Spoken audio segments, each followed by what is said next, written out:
There we go. Okay.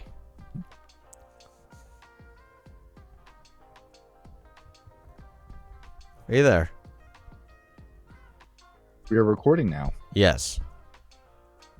Yes, Tyler, come in, come in. Come into my caravan. Step right in. Don't be shy. I ought to say, this is the most nicely kept caravan I've ever seen. See. Yes, it is good to see you. They call me Irvin Money, and I'm here to tell you about your fortune. You don't look to have It's that like- much money, but I'll take a fortune. Sure, I like fortunes. No, oh, no. You see, what I do is I tell people how they're going to get money in the future. Alright, I'm here. Alright, now look in the crystal ball. I need you to focus on this, and I'm going to read your mind. I'm going to see your future as you look into these. I'm looking. I see your future. I see an orange wolf who's about to lose all of his money. What? This is a very bad fortune.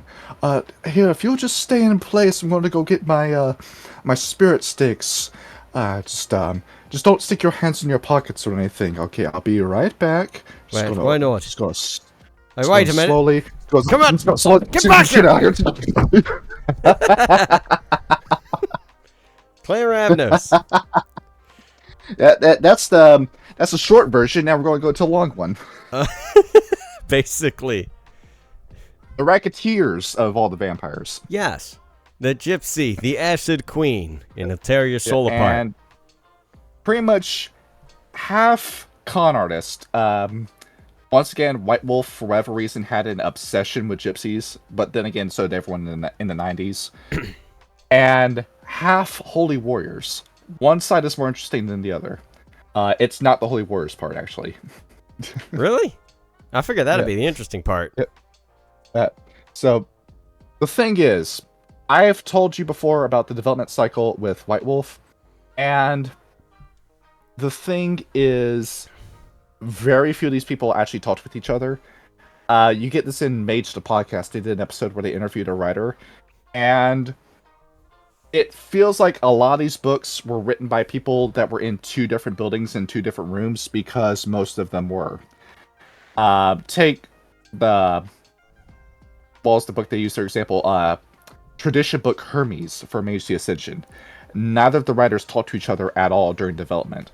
And in case you're wondering why there's so many different snarls with continuity, why some tribes feel completely different between editions, that's because because the writers just did not talk to each other, or sometimes just didn't even read their source material at all.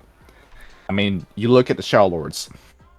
Brian Campbell and Chris Campbell very clearly did not say a word to each other while they were developing those books. Seems like a bit of an oversight, if you ask me. I'm assuming they're brothers. They could be cousins, but Something like that. I never looked that into it, and White Wolf doesn't have information as to how they were related.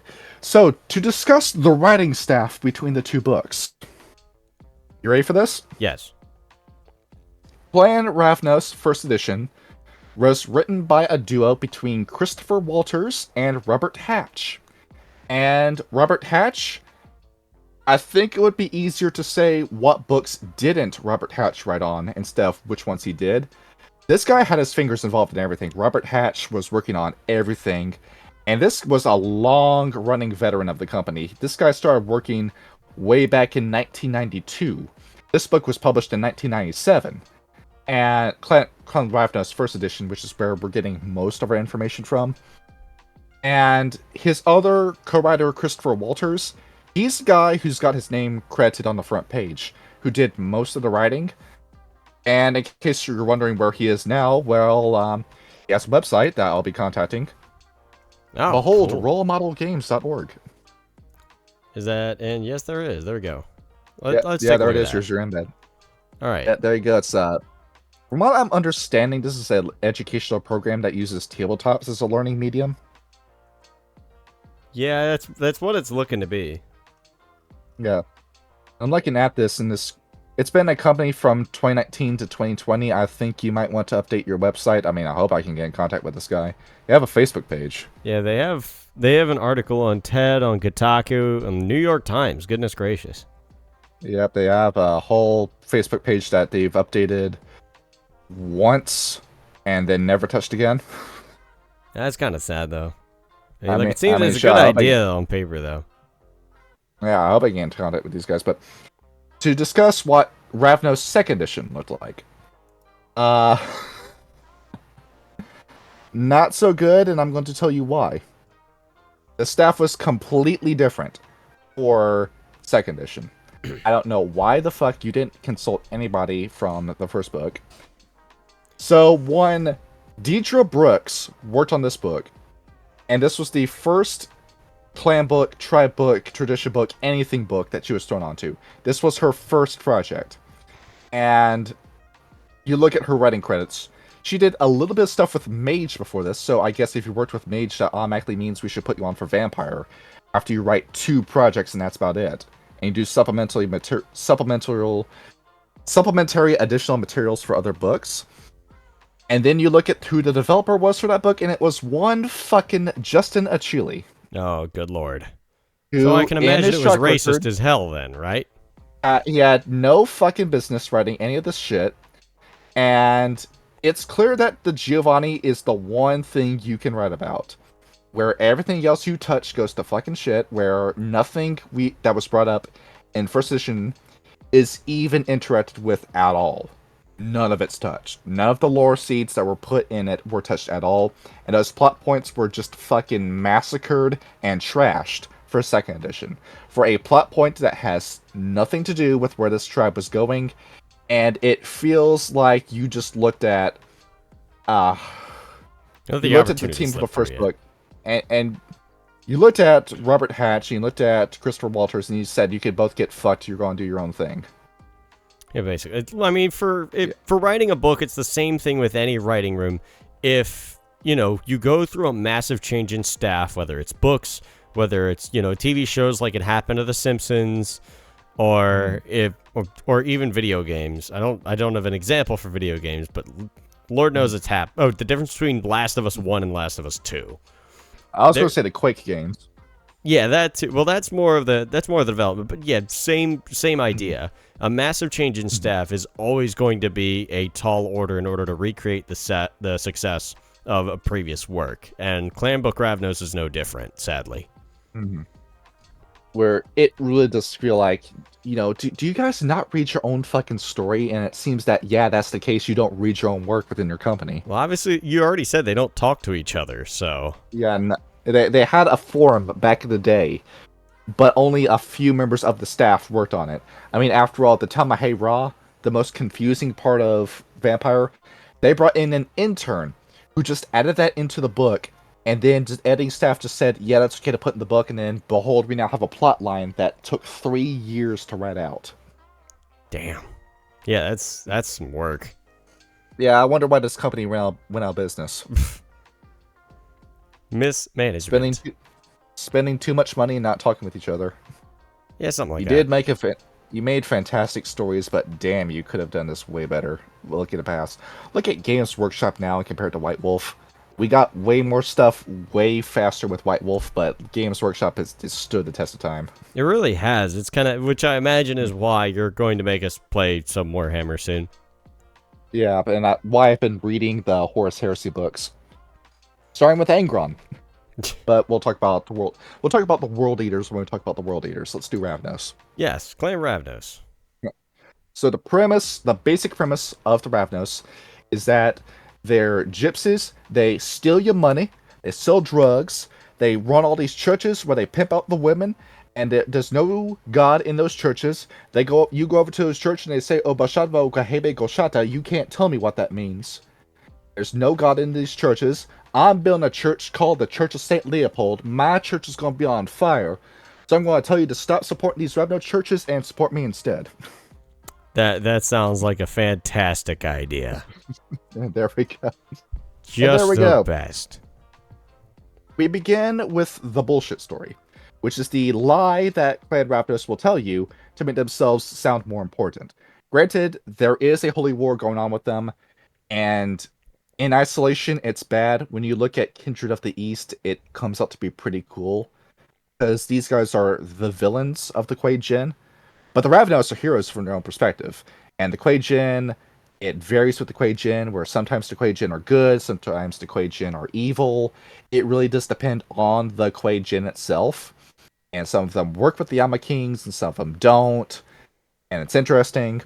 It's very interesting to learn that the Yama Kings, the villains, the demonic leaders of the Thousand Hells and Kindred of the East, those are Banes. Those are Male-jin Incarna. Every single one of them is.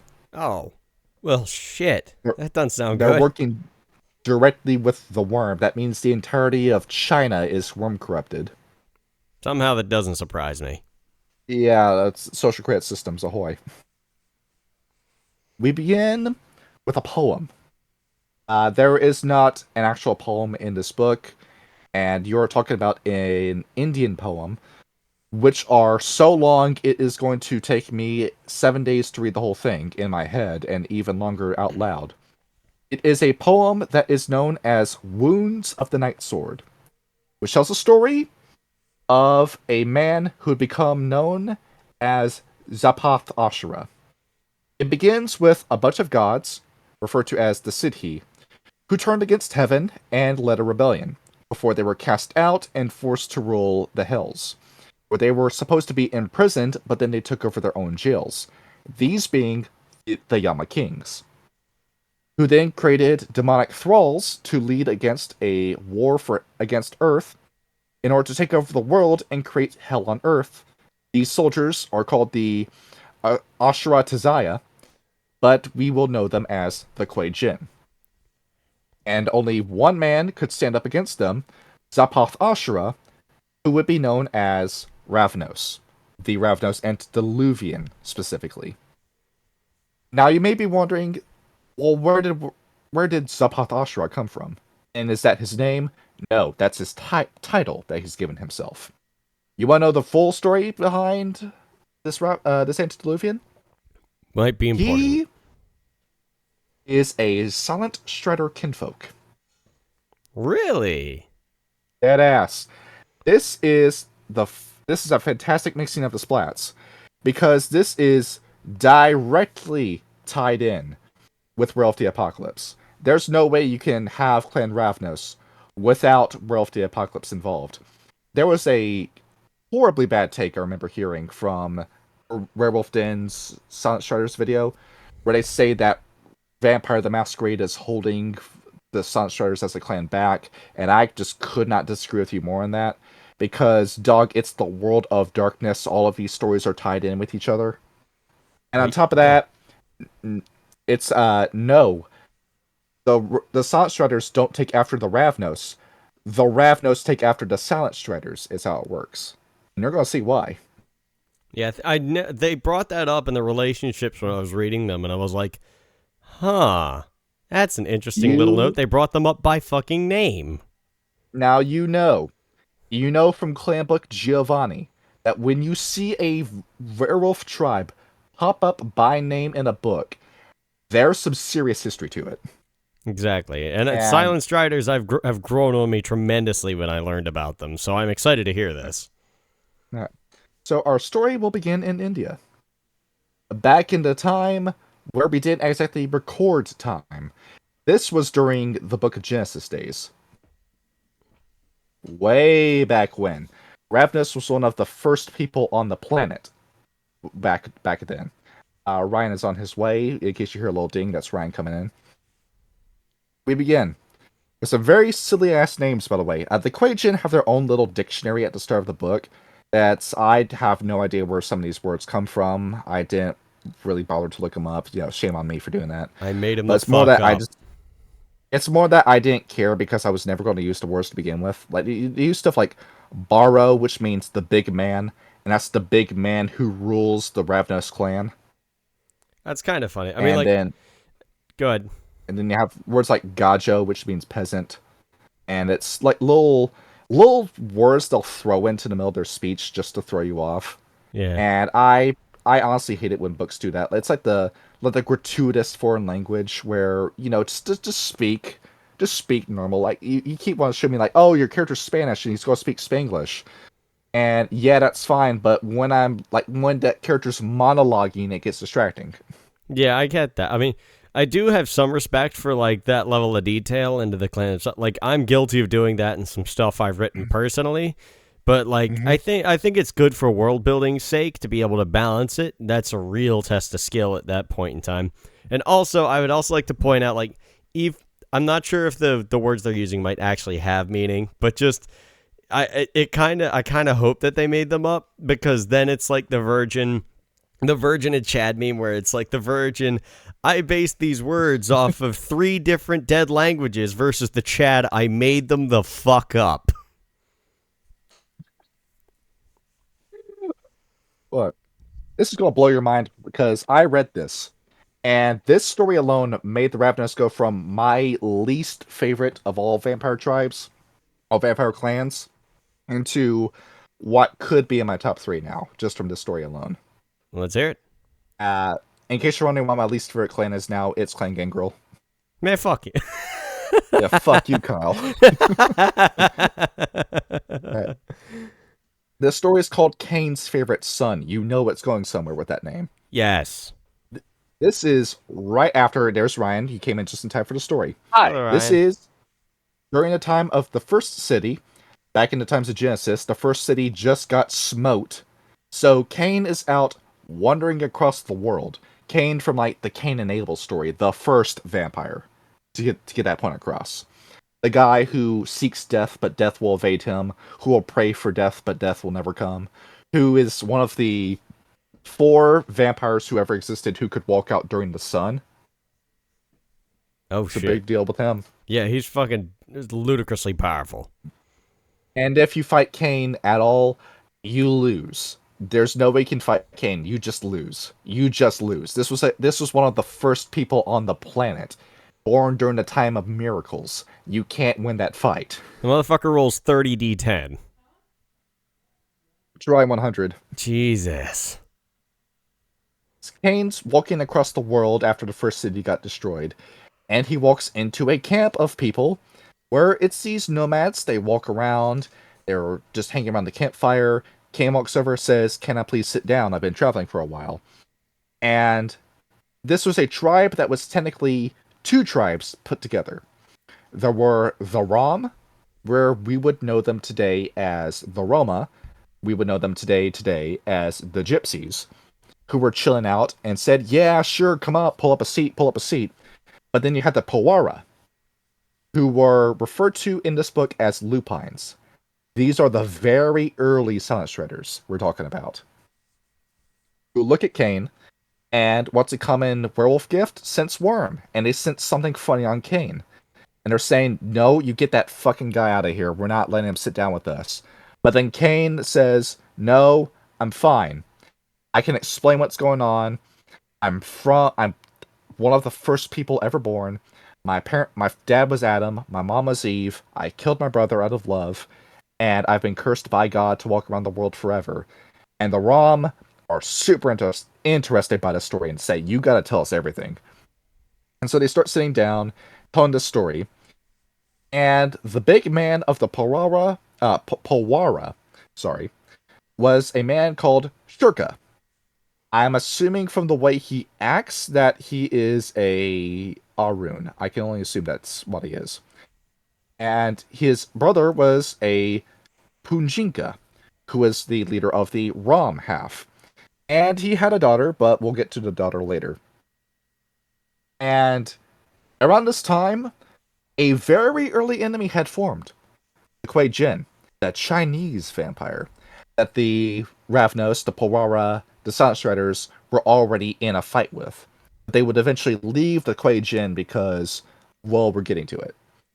So Cain starts traveling with this group of people after that one night. The Powara don't like him. The Rom really like him. Cain's not even using a discipline here. They just like him for him. And they're walking around. Everything is cool. And Cain starts talking to Pujinka's son, Ravnos. And he is a Silent Strider kinfolk. And they start talking, and they're really hitting it off. Cain likes Ravnos. He looks at Ravnos, and he sees something in him. The way he's optimistic, the way he wants to get in the fight with the Kuei Jin, that he knows about God, and he knows all this stuff already, and he seems like this bright, optimistic kid. And he reminds Cain of Abel, his brother. And because of that, Cain spends a lot of time around Ravnos, which, werewolves being werewolves, Shirka doesn't like. And this goes on for a while until a night of a full moon comes out, and behold, the Kuei Jin swamp the camp. You've got all these Kuei Jin who run in and start tearing ass. There is this massive fight between the Kuei Jin and the Ram and Powara people, and a lot of people die. Cain is asleep while this is going on. So they run into a tent, get Cain up. Cain steps out, the Kuei Jin see Cain, read his aura, immediately get the fuck out of there. They're not playing with Cain. I mean... Man's fucking strong as shit. I'd be scared too. I can kill you with the swipe of his hand. I could take him. No, you can't, Grim. You and fucking Storm both need to learn how to pick your fucking fights. What? Nonsense. And he was picking a fight anyway. That's true. That is very true. It's around this time that Shirka might have been mortally wounded by the fight with the Kuei Jin. Is that Ravnos sees him, runs over to his father's body, and is looking at him and saying, "Please, can you please help my dad?" But before Cain can get to him, Fujinka dies. And Cain's looking down at him, and he's saying, "I'm sorry, I want to revive him, but he's been corrupted. He got touched by the worm, I can't do anything about him, I'm sorry." And Ravnos keeps saying, "But you gotta do something, you're Cain, you can do anything." And he says, "I really can't. And if I do something, I can revive him, but he's gonna be a zombie. I don't want a zombie, I want my dad." But he says, "Well, I'm sorry, Ravnos, I can't do anything about it." And Ravnos looks, and this burning rage awakens within him. And he looks up at Cain, and he says, "I'm going to avenge my father.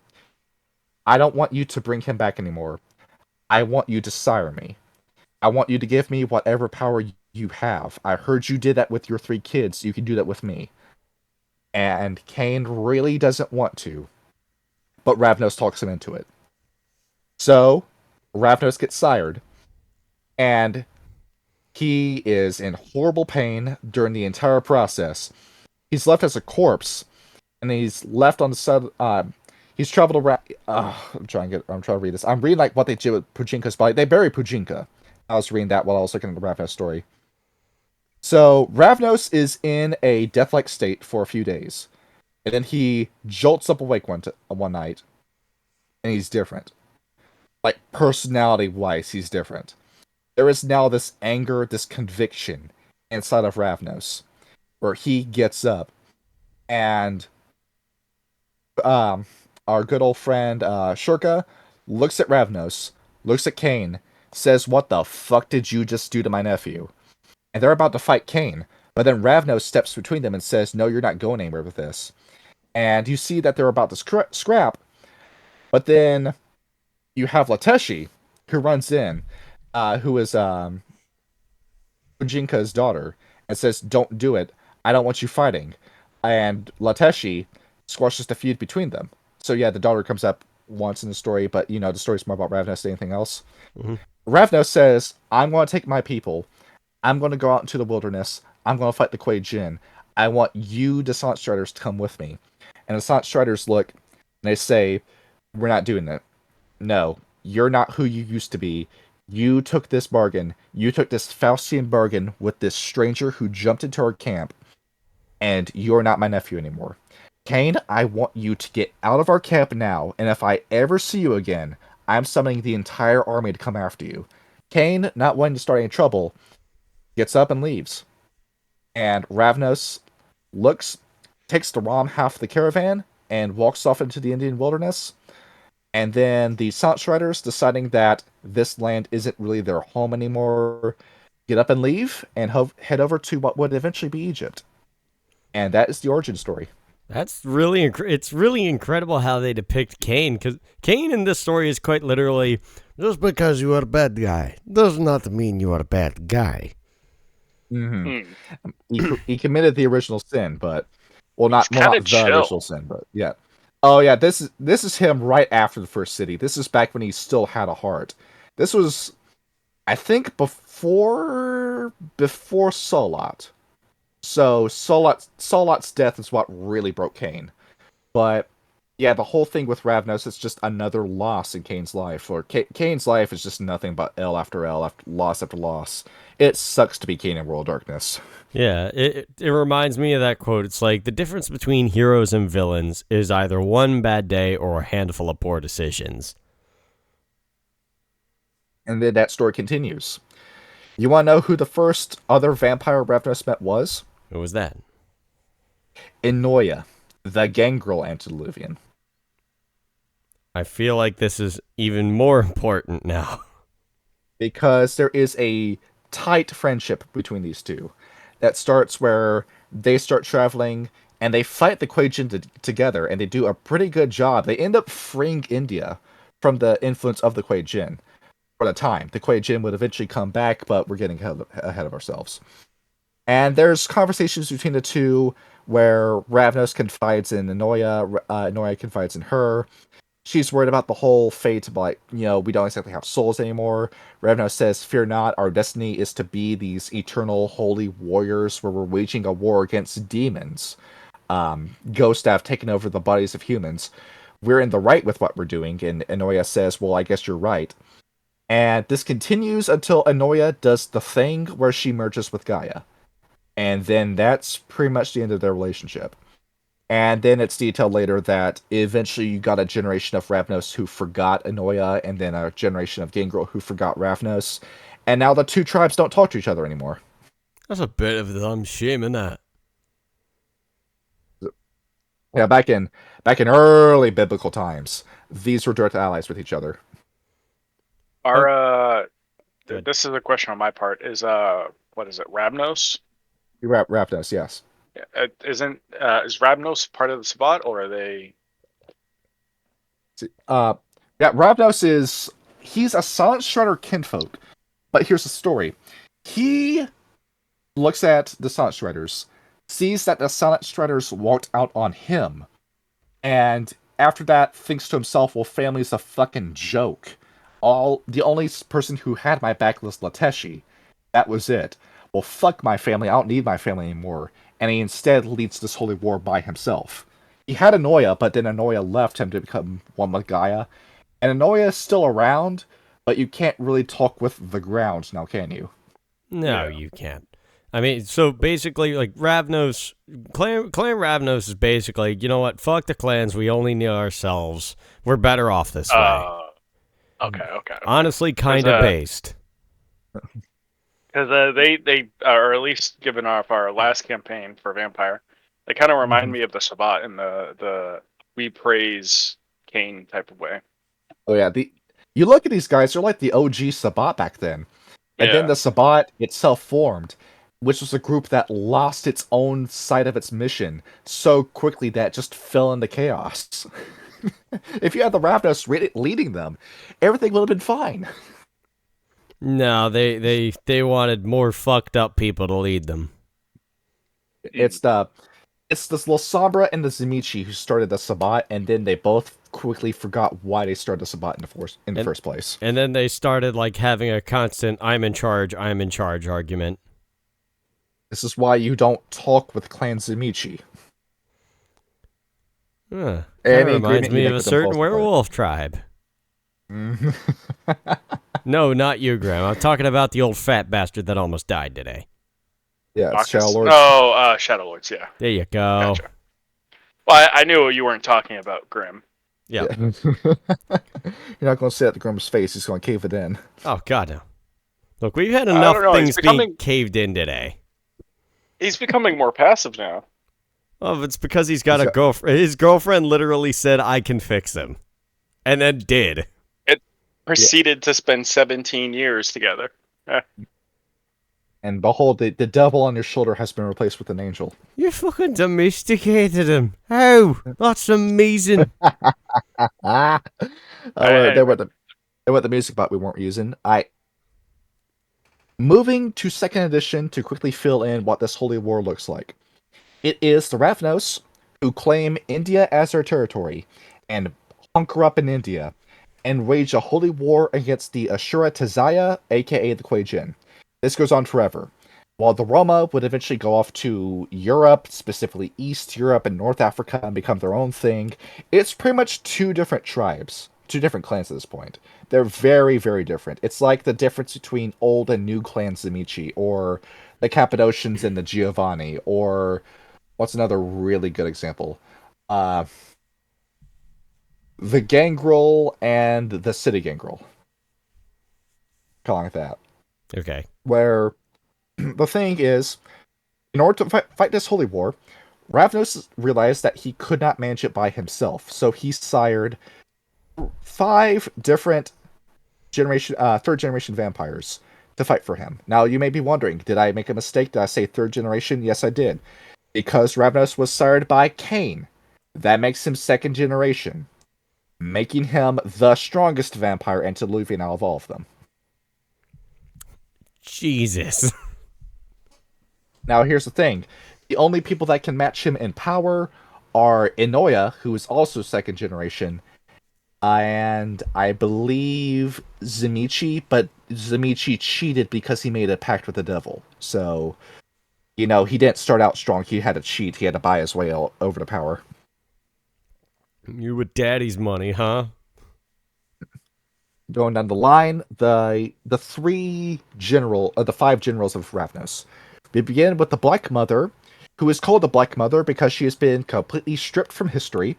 She was a heretic who quickly lost the plot of the war, created a cult in her own name, and in retaliation, Ravnos completely smote her off the face of the planet, and including her name. If they find out that you are a Ravnos who descended from the Black Mother, you are killed. Literally just killed her and her entire bloodline. Something, Yeah. the 2nd and 11th chapters from Warhammer 40k. Well, like I said before, this series has a lot of similarities with 40k. Alright, the second child was fucking Indian names, I'm starting over myself. Rakshasa is his name. And he is a master infiltrator. He pretended to be a member of the Kuei-jin, would sneak in amongst the Kuei-jin, would hide his aura. Nobody could tell it was him. And then because of his infiltration, he fed all this intel over to Ravnos, who launched perfect counterattacks, and they never figured out that Rakshasa was the guy who was doing it. Next up is one Chandraputra, who is the only complete loyalist to Ravnos. She is Ravnos. Well, it's probably no. It's actually a dude. I looked at Chandra. I immediately think of a name. Yeah, Chandragupta. No, Chandraputa is a dude who is Ravnos' #1 fan. He loves Ravnos. He'll do whatever Ravnos says, and is pretty much Ravnos' #2 throughout the entire Holy War.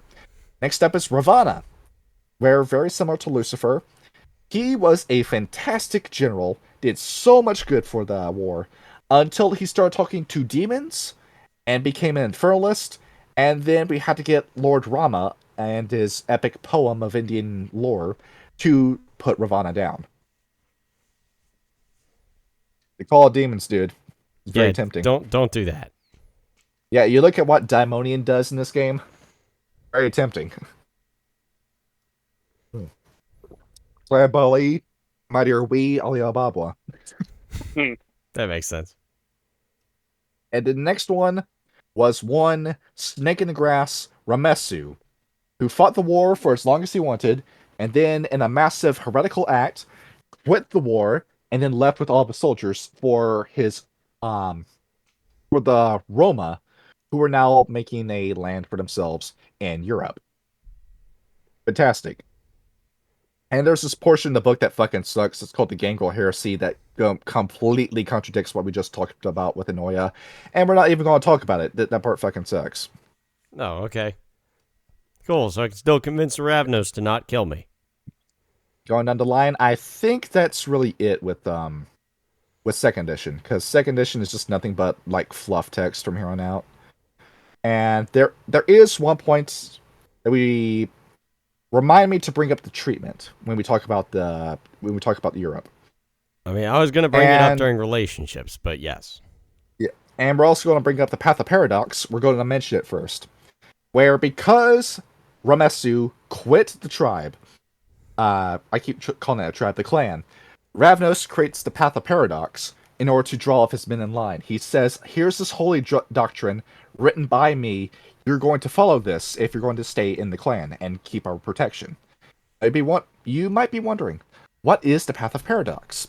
There are two very different versions of this. We'll go over the Eastern version of it now, which is led by Rakshasa, and here's what it does. It's pretty much a dictatorship that goes off of Hinduism.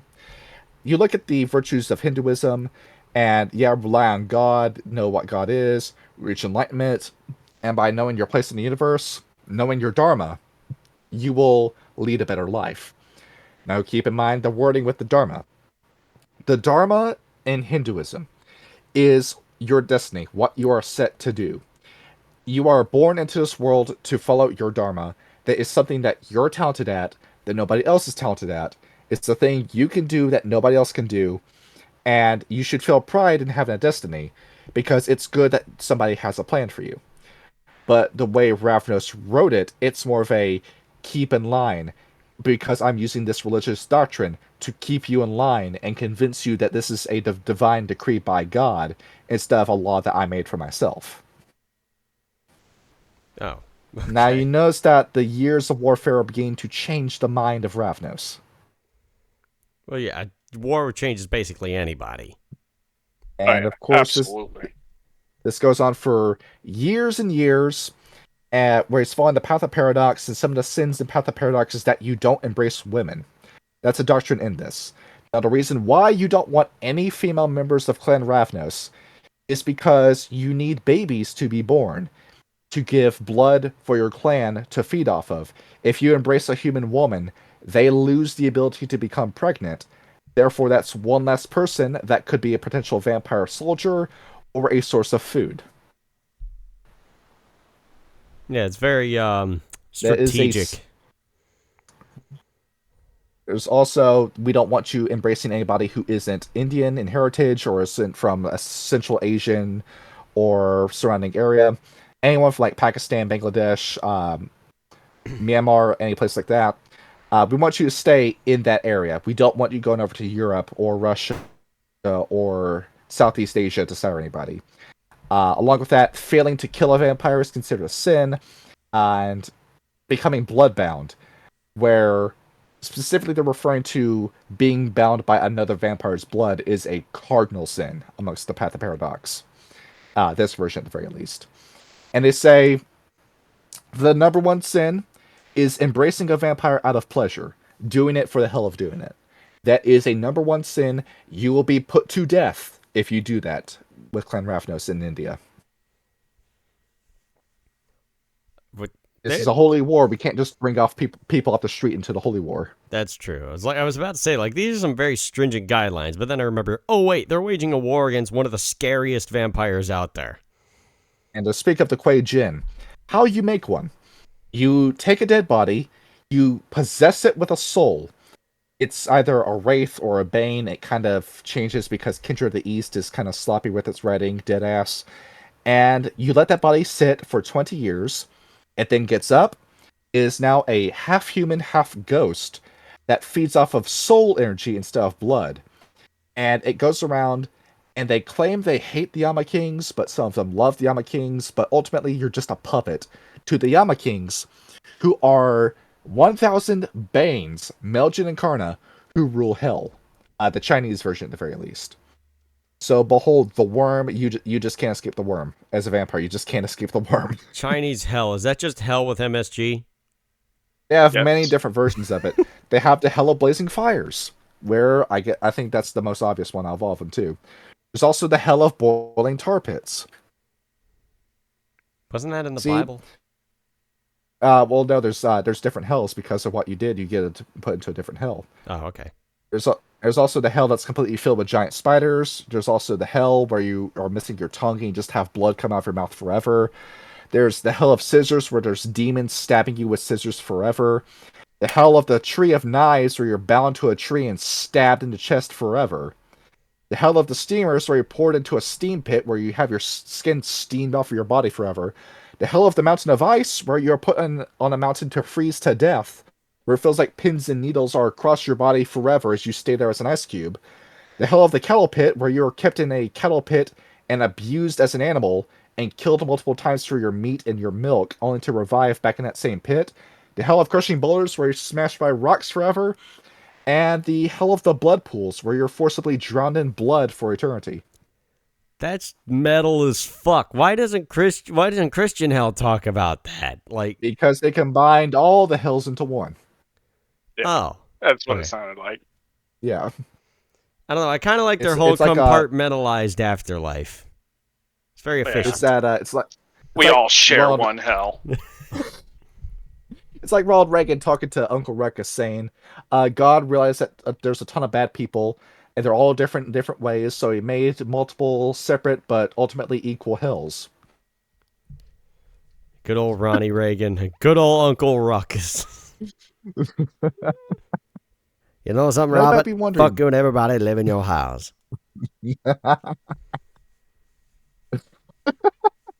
I love that show so much. Look, I introduced you to the Boondocks, and that show's base as hell, and now It you is. can't stop watching I it. love that show. It's so great. Looking at this, you might be wondering what is going on with Clan Ravnos in Europe. Well, I'm going to tell you. Clan went over, left the Indus Valley, traveled all the way over to the Mediterranean, and said, "This place is pretty cool. We got some water that's not super duper salty. There's the Children of Gaia over there, the Black Furies over there, the Babylonians over here. This place is pretty cool. Let's stay here." And they make a little home along the Mediterranean. And who comes knocking at their door? Clan Assamite, the Banu Hakim, who very quickly start killing the shit out of them. Yeah. Choose which hill you want to die on. Do you want the Banu Hakim or the fucking Kuei Jin? Either way, you're going to get your shit kicked in. But an unlikely savior came in. Clan Bali, the demon-worshipping vampires, who placed a curse on Clan Assamite that drew their attention away from the Ravnos and led to a holy war between the Assamites and the Bali. So, hooray for small miracles. And everything's pretty cool in the Mediterranean. We have neighbors, and we have the Setites, and the Setites fucking suck. They claim that their big man Set is a god. Dog, we met Cain. We know you're not a god. You're not tricking us. You're not tricking us with this one, dude. Hey, the first time is free. And they form bases in Baghdad, and Alexandria, and Constantinople. Everything is pretty cool. And they look over at the Zamichi, and they see that the Zamichi have a lot of money. And they think, we like some of that. So they go over, and they start stealing from the Zamichi. Where you read the relationship portion, you know that's a bad idea. Yeah. But the few that got away with treasure got insanely rich off the stolen treasure of the Zamichi, and then realized, this is a good idea. Why are we working when we can just steal shit, and then, boom, that's all we need to do? Like, stealing shit is more fun, and yeah, there's high risk, but there's high reward involved. I don't want to pull a plow all day. I don't want to sell people loans. I don't want to do any of this. I just want to steal. And that's what the clan starts doing. They become a band of thieves. Just become Robin Hood. They just start ripping off whoever they look at. It's like They steal from the rich and give to themselves. Go get a job. Go half pave a driveway and run off with the money like the rest of us. I'm surprised you didn't bring up a Quadrophenia reference with that one. Oh, what I did at the beginning of the video. The gypsy, the acid queen. Yeah, but I was saying like here, it's pretty much like the same as like what Tommy does, where he says, "I don't want to work. I don't want to work a day in my life. I just want to be a mobster forever. I just want to be a mob forever." Tommy was the one album that I'd never really like got all the way through. I kind of want to listen to it again now. Now that no, it's not. It's not Tommy. Who's the main character of Quadrophenia again? Oh, Jimmy. Jimmy. Yeah, that's what I'm thinking of. All right. Oh yeah. All right. Well, he's not really a mobster. He's just a mod. Mod. That's what I'm thinking of too. I'm all confused, aren't I? Not really. Like I have no idea what you're talking about. You need yeah, to I have listen no to some idea. better music. Ryan's completely lost. You need to listen to Listen to the Who's Quadrophenia front to back. It's an incredible album. Yeah. Uh, you said who's Quadrophenia? The Who Quadrophenia. Here, Oh, Yeah. I see. I'll put it in history pages. I'll just type it. The Who Quadrophenia. I got it. It's a long And while we listen, got- but it's fantastic. It's my favorite album of all time. And that entire non sequitur was because there's not really that much between that part of the Ravnos and the next part, because that's really all they do. They just steal shit. Yeah, And the thing it's a is, living. it was we can get a wreck off of this. You pay me to get you more money from another guy's house. And behold, new business starts. So they became professional thieves instead. And now they're these classy grand theft cat burglars where they're pulling off these massive heists where they're going after holy relics and treasure, stealing them, and then leaving little calling cards saying, "Behold, it was the Ravnos. We got your money, bitch." I want to make like a Sly Cooper Ravnos now. Yeah. I'm not gonna lie. I'm looking at these disciplines, and I also want to make a Ravnos. We should do an all Ravnos campaign. That'd be fun. That'd be overpowered as hell. These guys are very strong mechanically. I know, it'd be fun. One party, well, a one shot is would be like a heist or something like that. Yeah, that'd be cool. Going Stealing after from a Zeniki holy Brotherhood. relic. And then the New World, and behold, we go over to America and we start stealing from the British colonists. And it's the same story as before, but then we look around and it's our old friend the Lupines. We haven't talked to you in a while. We've simply steered clear from you. Let's steal from you too. And they start stealing fetishes from the werewolves. Oh, that's not gonna go well. But they get away with it because they're the Ravnos. Oh, went better than we thought. And then it goes on and on and on. And you notice that the Ravnos steal. They don't exactly build anything. And that's because, well, no, why would they? They don't want to build anything. They just are content with being technically parasites in a way. I mean, yeah, you drain blood, but you also take money and stuff that isn't yours. And you can see why, from the perspective of a hard-working Ventru or art curator, Toreador, why they would very, very quickly come to hate the Ravnos. Yeah, a little bit. Yeah, I'm here busting my ass just so I can have all my stuff stolen by the Ravnos. Well, you maybe shouldn't have made it so easy to steal. Right? I Get think better goes on- security, scrub. You really do. I think See, Grim and I I think- are connecting on a spiritual level over how cool the Ravnos are. What you could do is you could hire a Ravnos to go over your security, so they can then add a back door to steal your stuff. Oh, that's Yeah. fucking genius. I think the Tremere are the one and only people who can stop the Ravnos because they just have a power that prevents anyone who's not a Tremere from entering a building. Yeah. Which is why the Tremere are all these recluses. They don't talk to anybody anymore. Yeah, Speaking they of the suck. Tremere, World War II. And once again, we want to push the narrative that the Tremere is a vampire clan of anti-Semites. Oh yeah. That is brought up in this book. Is that the Tremere, who hated gypsies just as much as they hated Jews, started identifying Ravnos and would send them over to the Nazis to kill. Yay, thank you, Tremere. The definitely not the most sociopathic vampire clan in existence. Thank you, Clan Tremere. Very cool. And of Now go course, these suck a guys lemon. start losing potential members due to the Holocaust, and that's the big loss for the Western Ravnos. They do eventually bounce back from this, where they go back to stealing as usual. Granted, this was already a pretty prejudiced against group already, because you know, like Hunchback of Notre Dame, like Count Frollo, nobody likes the gypsy because they assume they're going to be thieves, since the Ravnos who are giving them the thief reputation. But you know, same old. After the Holocaust ends, they go right back to business as usual. A Holy War, by the way. So this is fun to explain to you what's been going on. Zapoth Ashra has gone into torpor. They don't give an exact date, but it's been around 1,000 or so, like 2,000 or so years he's been in torpor. And yeah, Chandraputra and Rakshasa are doing the best they can to lead the war, but you know who suffers a massive loss around this time? Kane Around again. the 1940s, 1950s. China. This was a werewolf tribes based in Asia. Oh yeah, those poor dumb bastards.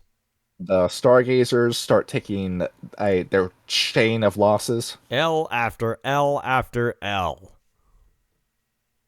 And the thing that happens is now that land is completely vacant, and the land that was occupied by Stargazers has been cleared out by the People's Republic of China, thanks to the Great Leap Forward and annexing of Tibet. There's nothing stopping the Kuei Jin from just charging into India now, which is what the Kuei Jin do. 1950s come around, the Kuei Jin step it up with their war against the Ravnos. Nothing is stopping them. They're sending everything after the Ravnos. And Chandraputra and Rakshasa are trying to push them back the best they can, and it's not working. You look at all these Kuei Jin come after you, and the Ravnos quickly realize, yo, we're not going to win this. We're not going to win this with the guys we have. We need to start producing vampires on an industrial scale. So they start getting, well, they end up breaking their own laws with the Path of Paradox and start firing men off the street that have no idea what this holy war is, just so they can throw them out in the middle of this holy war. And then what do you think happens? They get their ass beat by the Kuei Jin. Yeah, if you're in a losing battle, then you don't churn out more people. That's going to exhaust everybody that's left. What you need to do is you need to step back, go into hiding, start waging guerrilla warfare. Spoken like a true Fiona.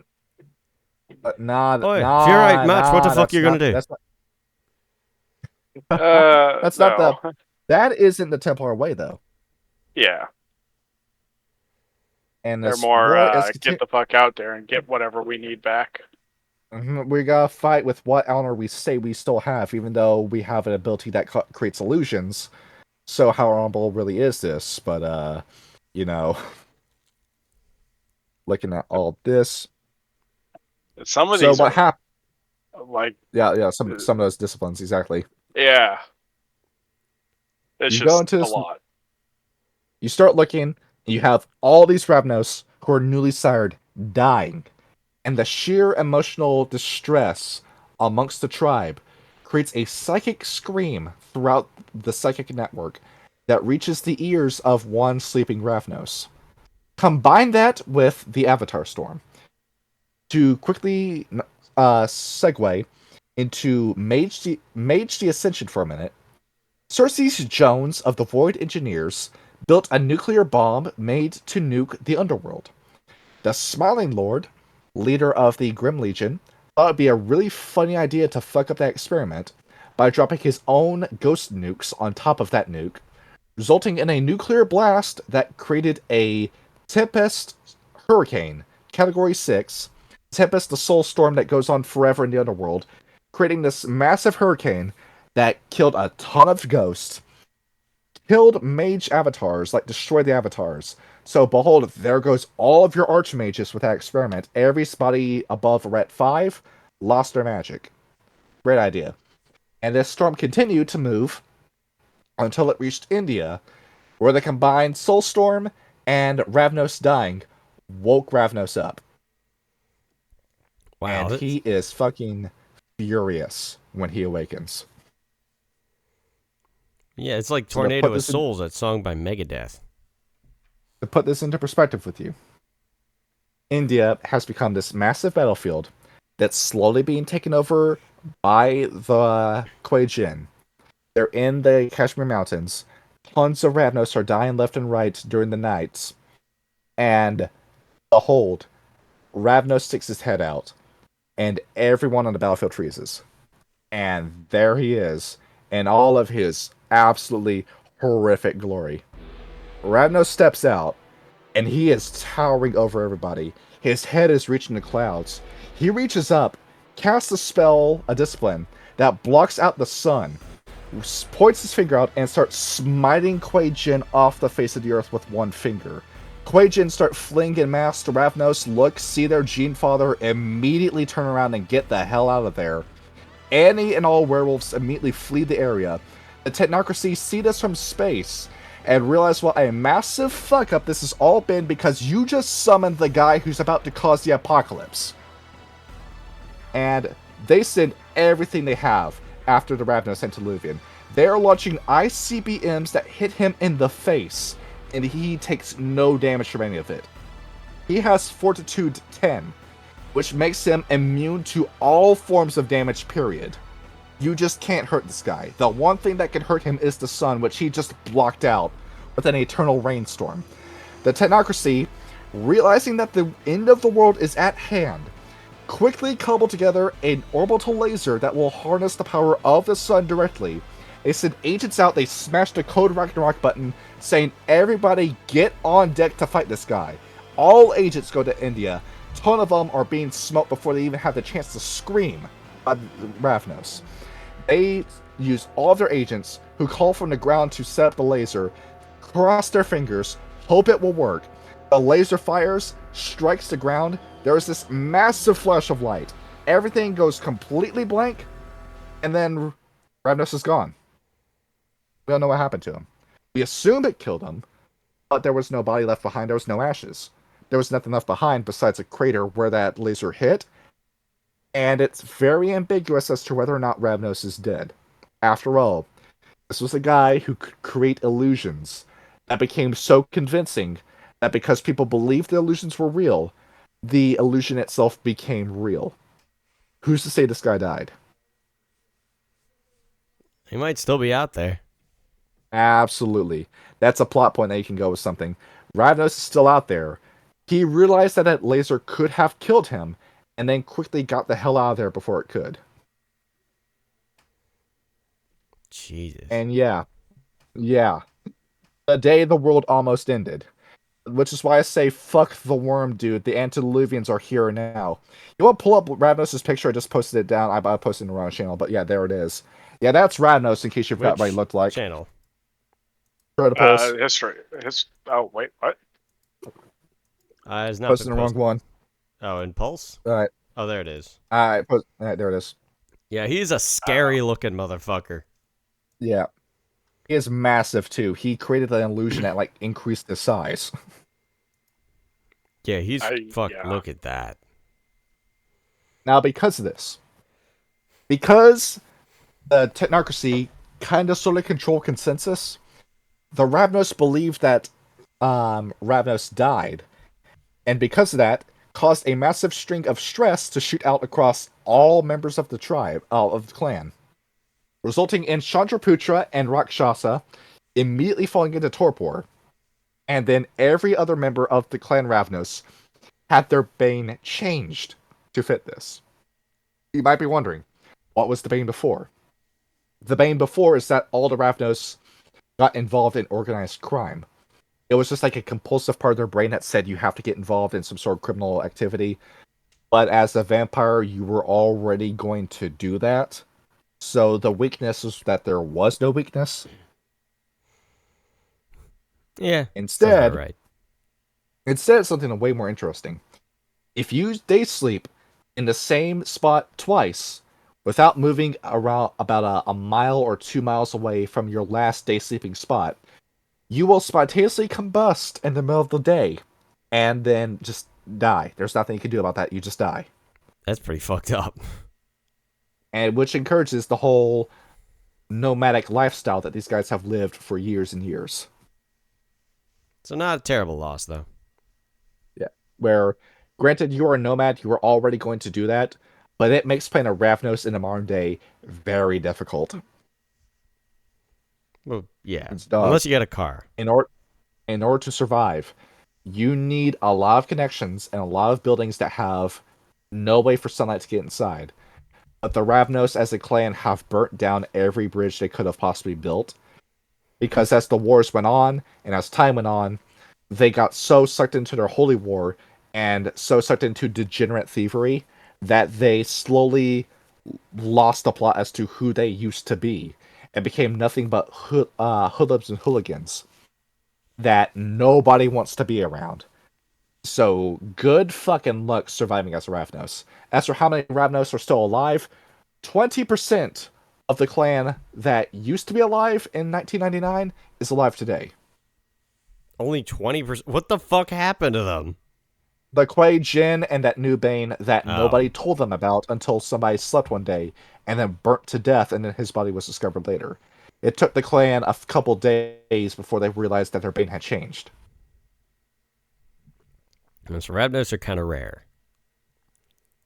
Yeah, they're not as rare as the Salubri, but there's like 7 Salubri in America.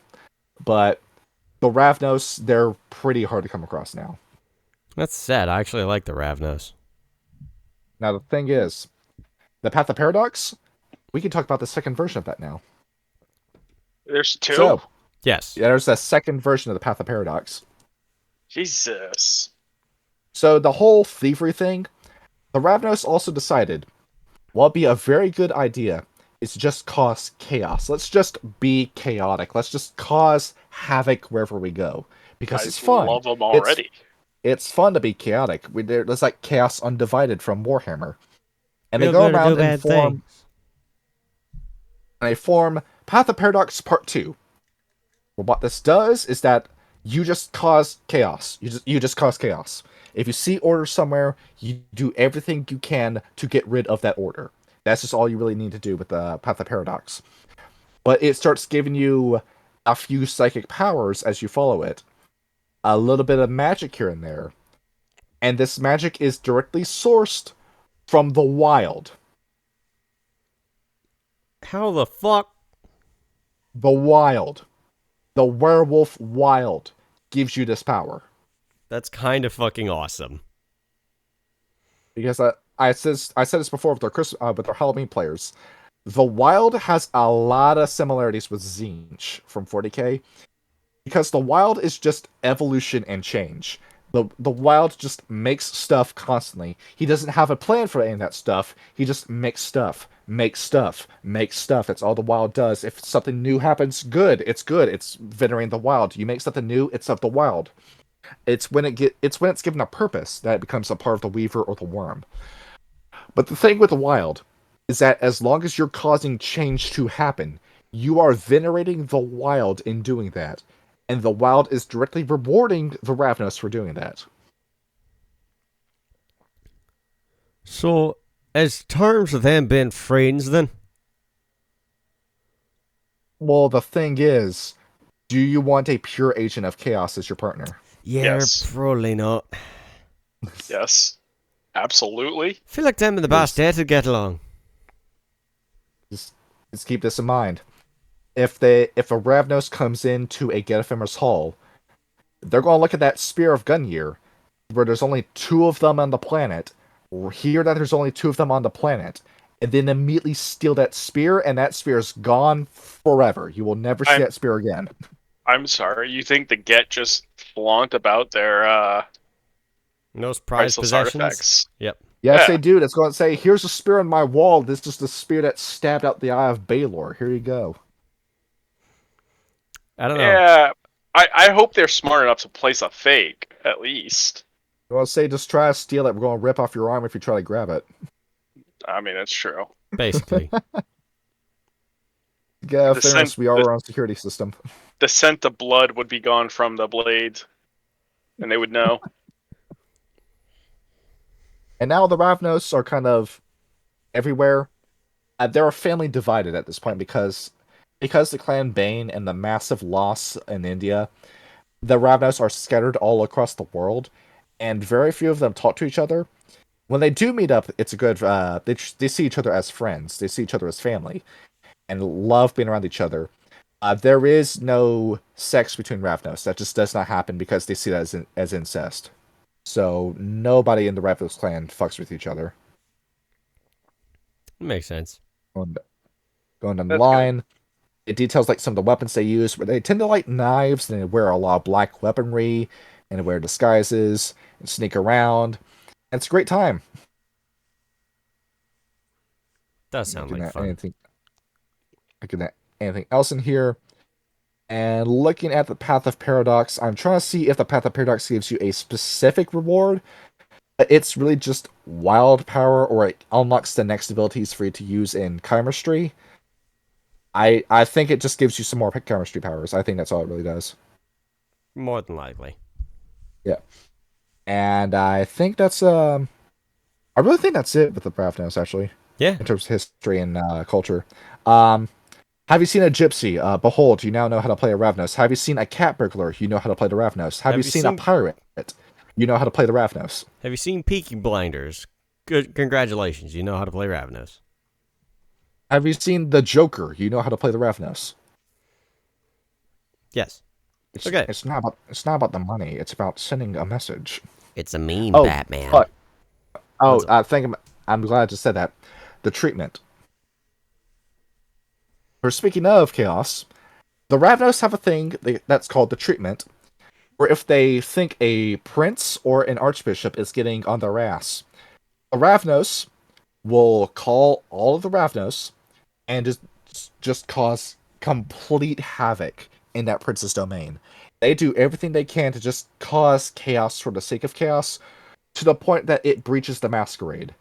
And the prince can't contain the situation, and typically will get ousted for failing to contain the Ravnos. I love that. You, granted, a lot of people get hurt in doing that, but it's a good way of getting rid of Sebastian Lacroix in the world. Yep. Well, I mean, revenge is like ice cream. Sweet and best served cold.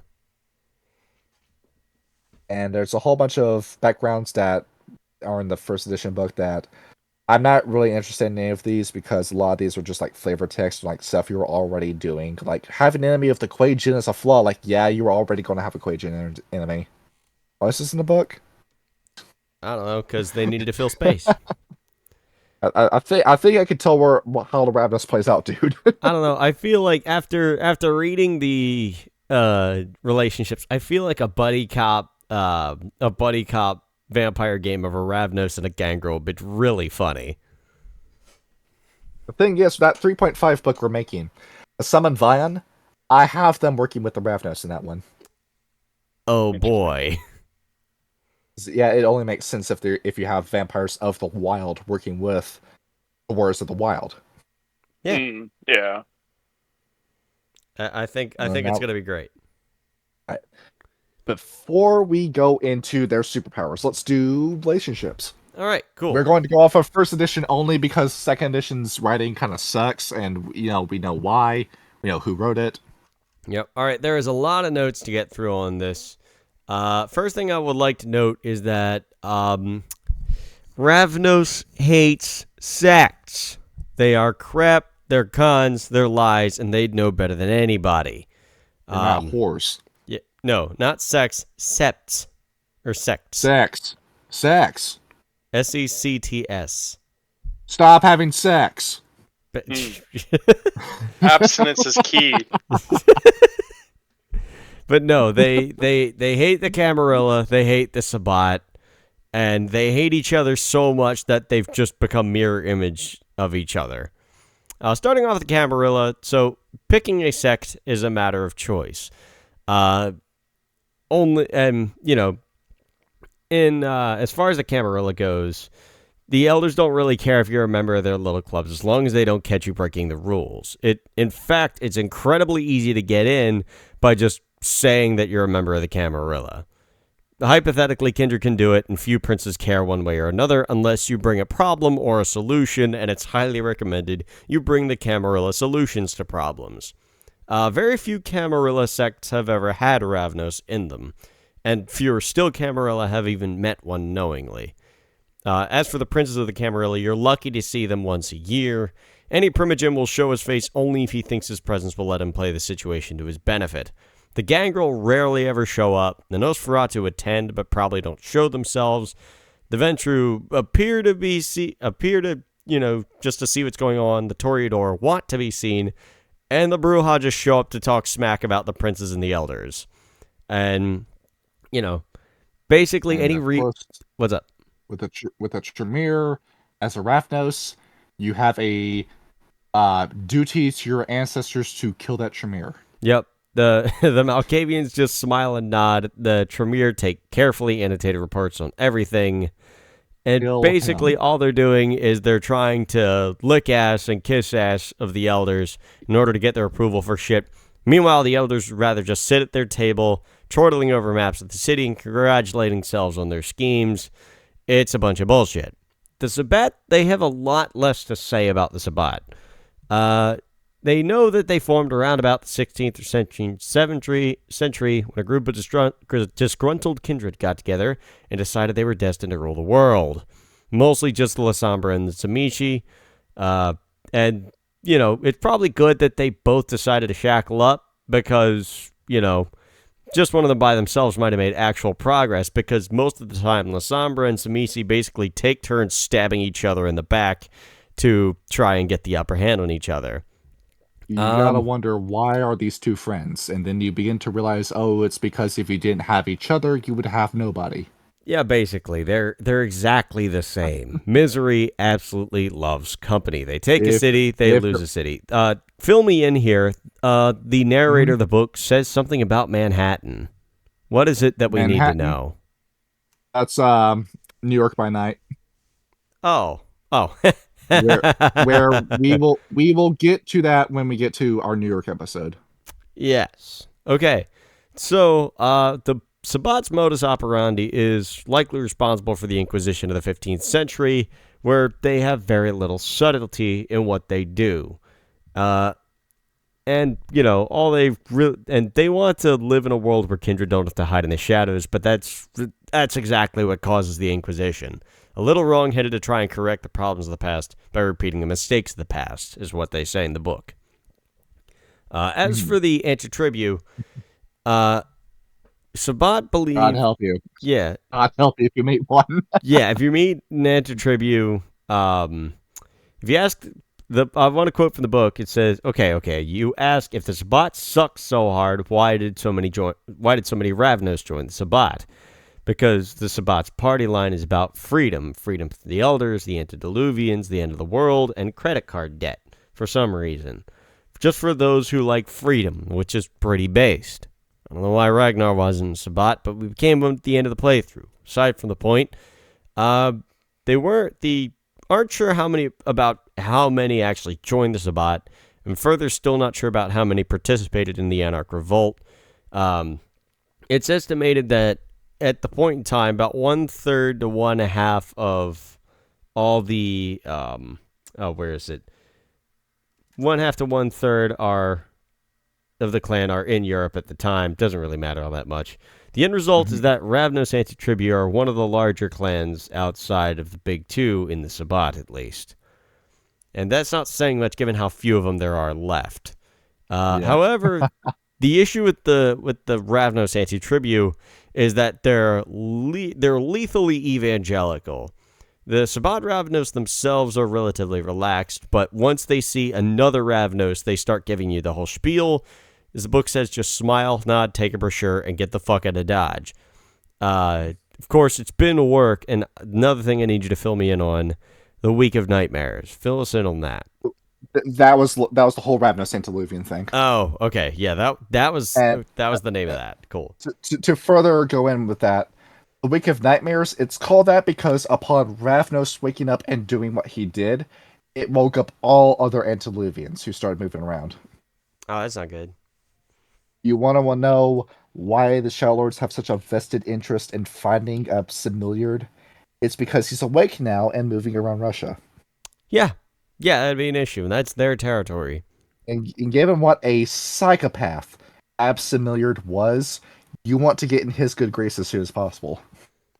Man, I figure you want to fucking bury him back in the dirt where the fuck he came from. That guy's got Obfuscate 10. Good luck finding him. Yeah, then why are you fucking looking? He's gonna show up when he's gonna show up. The Invisible Man. Yeah, the Shadow Lords are actually chasing fucking shadows with that one. No, they're fucking stupid. Okay, I think you have a better. Like the Glassworkers have a better idea talking to Augustus Giovanni of all people.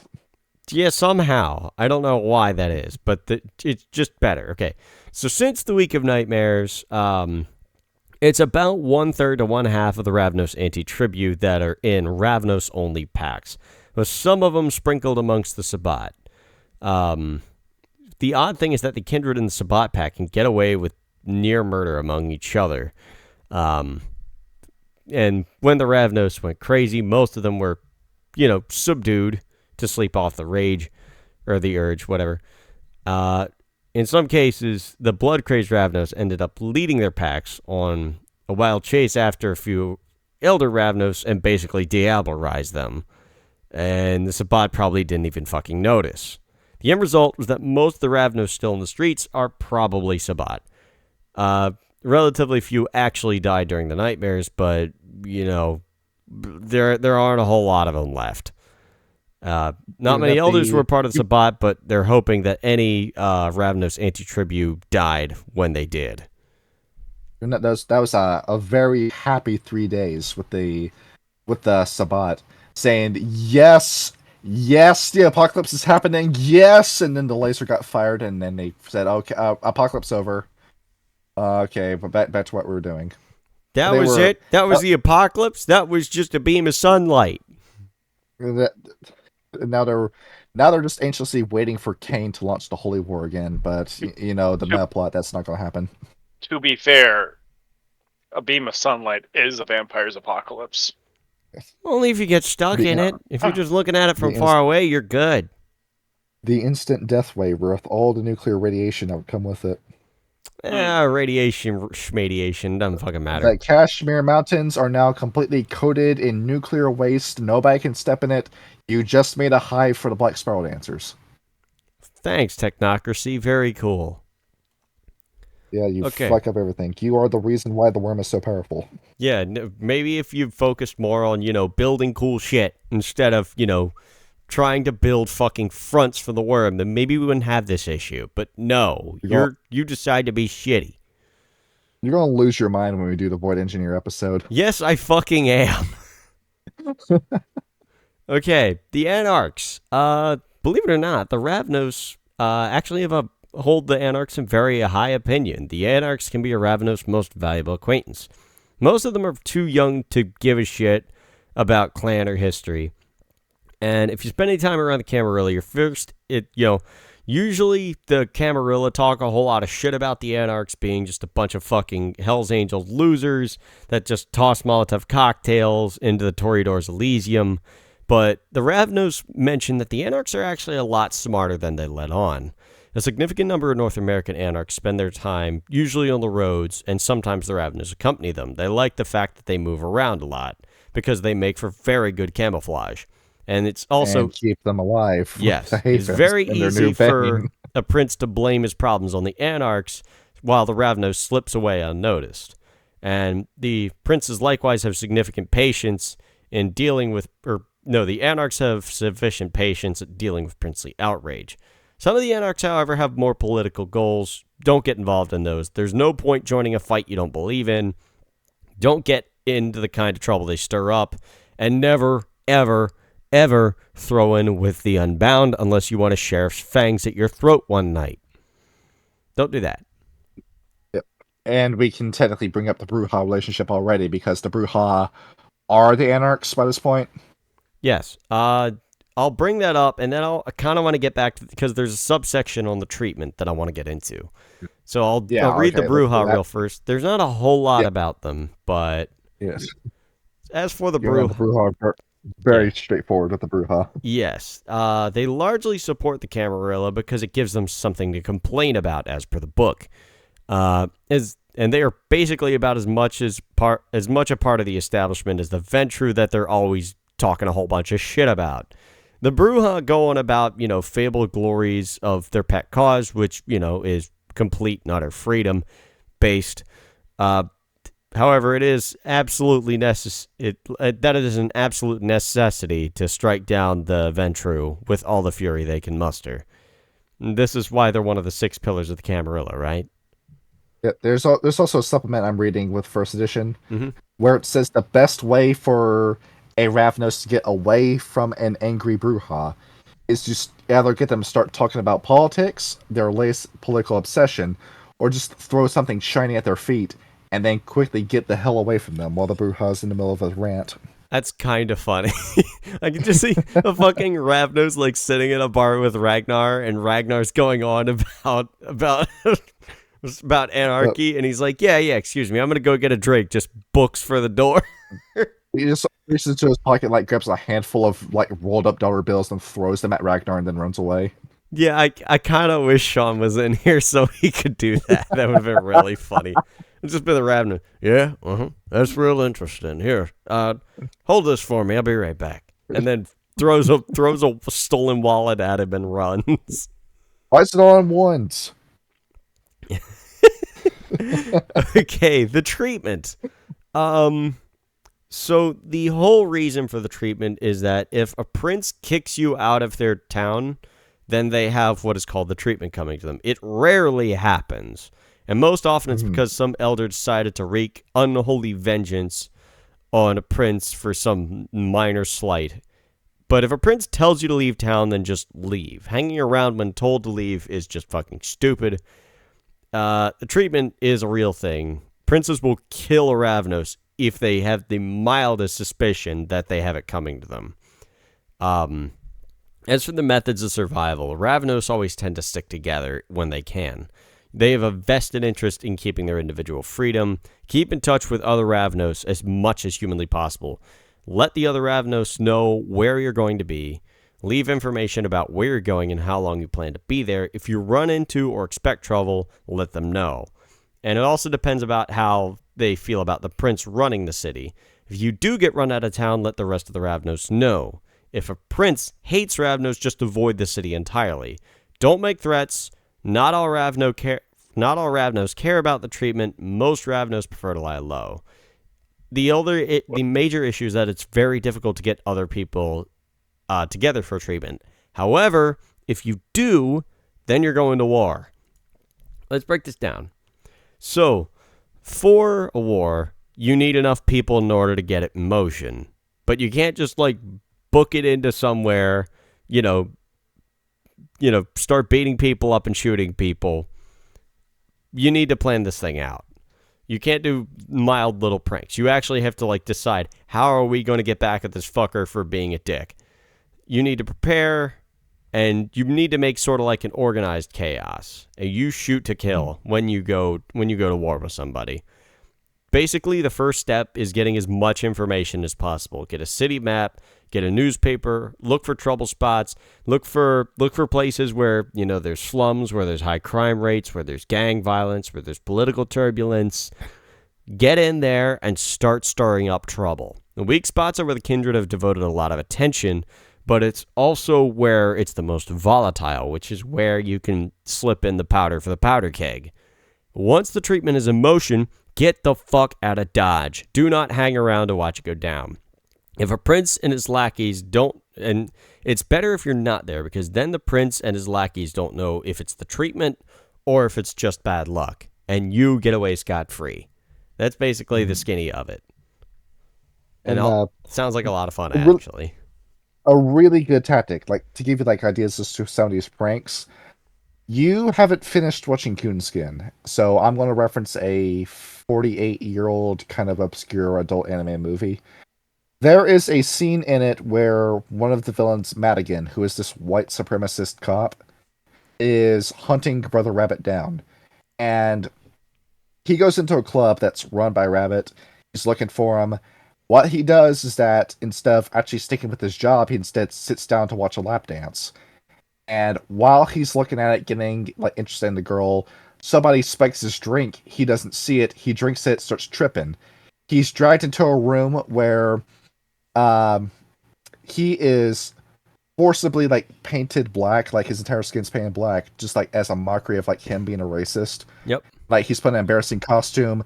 dragged out even further, like put in front of an audience that starts making fun of him, then thrown out onto a street. He looks over, sees that his 2 police partner buddies are dead, and because he's tripping, he picks up a loaded gun off their bodies, starts shooting it out in public while tripping out on drugs, only for the police to find him and gun him down.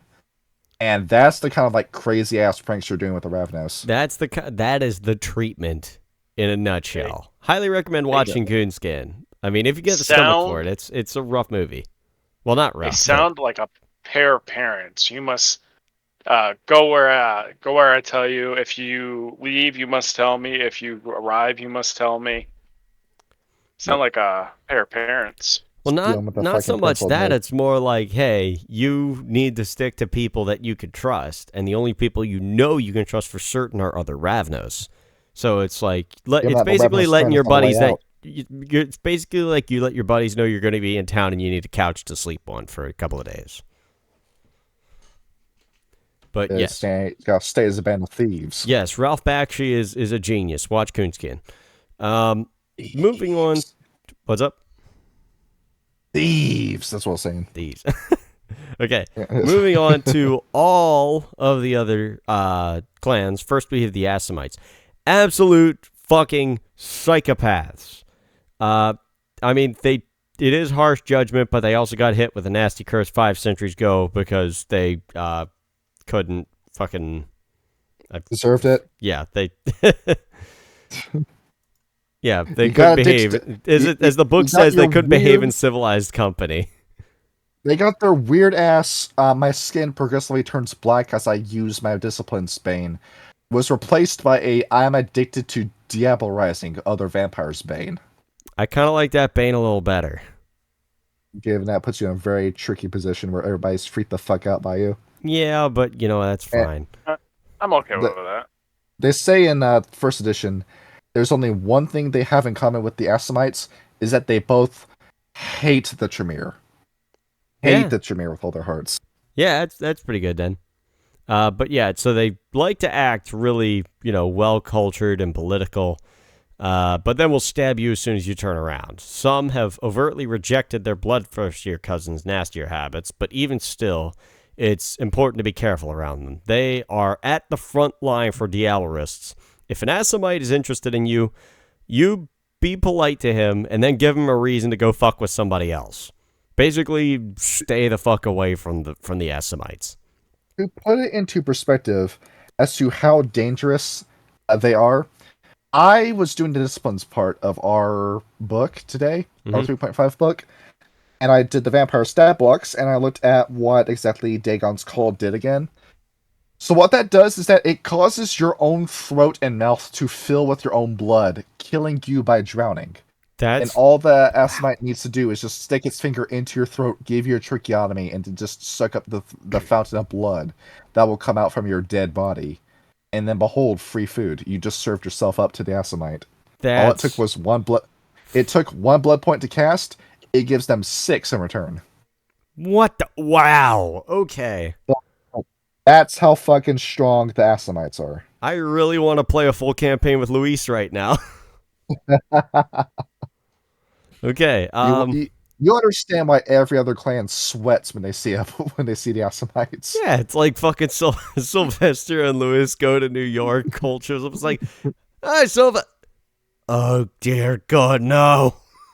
You got 2 vampires who both have balls caress. Oh yeah. Time to torpor every vampire there. Oh, okay, good. All right, all right. I'm gonna be okay then. Okay, moving on from them, we have the Setites. I'm gonna read this verbatim because it's really funny. This clan must have stepped out from a bad fantasy pulp. Okay, we're all dead and we worship an evil snake god, 'cause he has snakes, and then run around promoting pedestrian acts of infamy that are supposed to prove their commitment to their naughty lord. The best thing about the Setites is the first time is always free. They think they can keep you hooked and then keep you forever, but you have to hook them back. If the Setites are dumb enough to give you shit to do, then go right ahead. But when shit hits the fan and everything goes to shit, he takes all the credit, so no harm, no foul. Basically, go ahead and do dumb shit that they ask of you, and then book it. Because They bring fuck up it. in first edition. They bring up that they typically either buy or sell stuff to the Setites. Typically, it's only laundered money, counterfeit money, drugs, or guns. They don't dabble in the child trafficking part of the Setites because the Ravnos have standards. Yes, that's why I like the Ravnos even more. They have standards. Okay, the gangrel. We've been over this. Not too fond of the gangrel. The gangrel, they know that the Ravnos and the gangrel were meant to fight alongside each other, but they claim that the gangrel ran when they had to fight. More than likely, they ran into trouble over kindred herds. Ravnos came to Europe with gypsy families, and the gangrel hunted the families for food. You couldn't introduce yourself to the gangrel without them throwing their claws at you. Half the fights you see start because either a Ravnos knows a gangrel is their sworn enemy or the other way around. Neither of them really know why, but they don't always fight. It isn't entirely unusual to see a Ravnos and a gangrel side by side without either deciding one or the other had to go. However, rarely you see any vague, irreconcilable differences that the elders went on about, but just watch your back around them. Like, you can't trust them. Some are good, some know that you're a Ravnos and will kill you on sight. It's either an all or nothing. The thing is, what divided the two is that the gangrel decided that we see ourselves as the way that Ravnos described us, is that it's our destiny to be vampires. But we don't believe in this holy war anymore. We know about the worm. We know that you can't ever kill the worm. And the worm can't sustain itself, so we're not going to worry about it anymore. What we're instead going to do is focus more on the preservation of Gaia from a natural standpoint, as in we're going to go out in the woods and be apex predators, managing different ecosystems that we call our havens, and that's what they went to do instead. Yeah, it sounds about right. I mean, it's a They respectable went off thing to do. the Jungle Book story, pretty much. Yep, it's like, you know what? Fuck this holy war. Why don't we just go live in the woods? Let's return to Monkey. Let's get Protean 5 and turn into a massive bear monster that eats all the other animals if they're overgrazing. That's kind of cool. I like that. Okay, the Giovanni. They're a family. Ravnos acts like a family. They're into money and dead things. The Ravnos like money. Necromancers are kind of fucking scary, though. If you get involved with the Giovanni, they make great business partners, but keep all interactions professional. Sometimes the Giovanni want Ravnos to do jobs for them because they're very good at staying hidden. Like the Ravnos, it's because the Giovanni like to stay hidden. So act according to your conscience, but don't ever fucking tell them your name. They have some really fucked up powers over the dead, and they will use your name as a tether to the dead.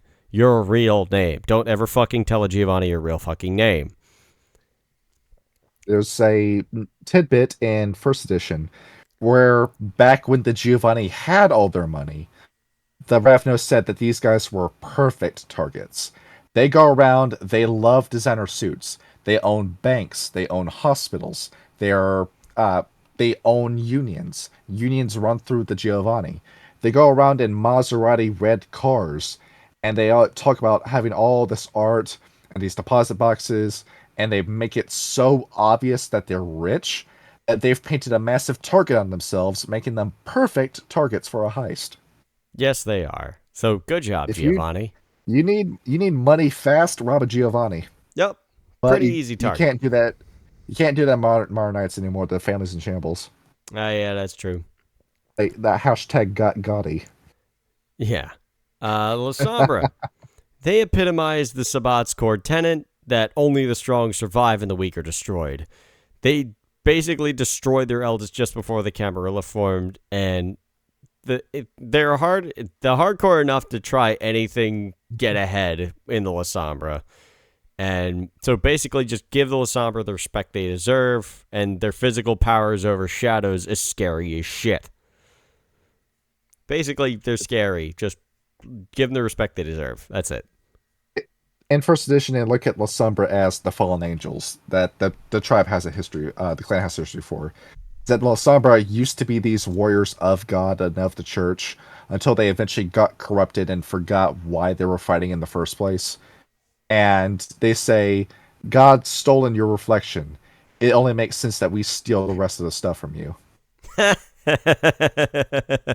Ending with their lives. Oh, If you that's see La funny. Sombra, if you're a Ravnos and you see La Sombra, you killing that La Sombra is either a holy act or a mercy kill. That sounds about right. Wait, wasn't Geronimo Baseggio the Sombra? Yes. Think so, yeah. Yeah. But, Geronimo was a decent guy. Yeah, and then you look at Ruslan Maximov in our live play. That guy suffered an ego death from using up Tenebracion too much. Yeah. All he is anymore is his armor and his sword. Yeah, it does kind of suck. Hieronymo was a good guy until he tried killing Sylvester. Well, that's 'Cause true you- as well, 'cause but you- he thought that you Sylvester was disobeyed the going to right betray order. him. You failed the mission. That's what happened. It's No. true. The mission was not... Well, okay, yeah, we did fail the mission, but hey, at least Sylvester fucking tried. Yeah. And what did... Everyone's like, oh, we're gonna join. And he's like, no. Cole's like, nah, fuck this. This is a fight I am not winning. I'm going to peace. You deserted the battlefield. That's what you did. I had no stake in this fight ever, and I knew that we would die if we did, and I still had a fucking family to take care of. Fucking sue me. You see, Grim, that's the reason why the Ravnos were right about the gangrel and that little tidbit we described. Yes. Well, no, I feel like Colt's a bit of an outlier there, because he just wanted his fucking family back. He just wanted to retire.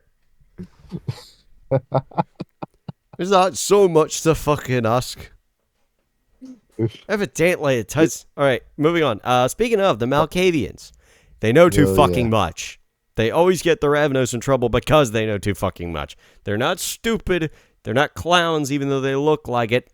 All of them. But they are smart enough to see through any deception, any trickery, and it'd be easier to just fucking kill them than have to deal with them. The Kindred think that you're a blood-drooling maniac or you're scarier than you have any right to be. Either misconception will be to your advantage, and use it accordingly. When he brings up the Malkavians, they say, don't. Just don't. Just don't interact with them. Just don't do it. Yeah, just if you see one, just shoot him and then walk away. Yeah, just run away from him before he makes eye contact with you. Cover your ears too, so he doesn't dement you. Yes, don't want that. The Nosferatu. Again, they know too much for their own good. They're much easier to deal with than the Malkavians, though. And you haven't unlived until a sewer rat's blackmailed you. Nosferatu know a lot, but Ravnos have animalism as well. You can use that to get in on it. You can find a rat and get him to spy on the Nosferatu because they're used to having, animals in their warrens, so they don't expect it. Or if you have high enough animalism, you can just possess the rat yourself and then just kind of follow around a Nosferatu, and then you're good to go. First edition brought up a non-aggression pact between the two, where, once again, thank you for not reading first edition. There was a unspoken pact between the two, where the Ravnos will occasionally come into a Nosferatu's lair just to sleep, and the Nosferatu will, of course, ask for a gift. You pay the Nosferatu, he'll forget that he ever saw you. But if you want to do the treatment, or if you have a grudge against Clan Ventru, or especially Clan Toreador, who the Nosferatu just can't stand, they will work together just to screw them over. Gotta love the Nosferatu. They're such nice fellas, you know? Yeah, just so spiteful. Yes, I love them. They're great. The Toreador, speaking of, they shouldn't all step into the sun, but I wouldn't cry about it if they did. They are so utterly convinced of their own importance, but they have no evidence to support how just important they say they are. They use all of their charisma to win over friends and influence people. Basically, all you need to do is treat a Toreador as important as they think they are, and you'll be fine.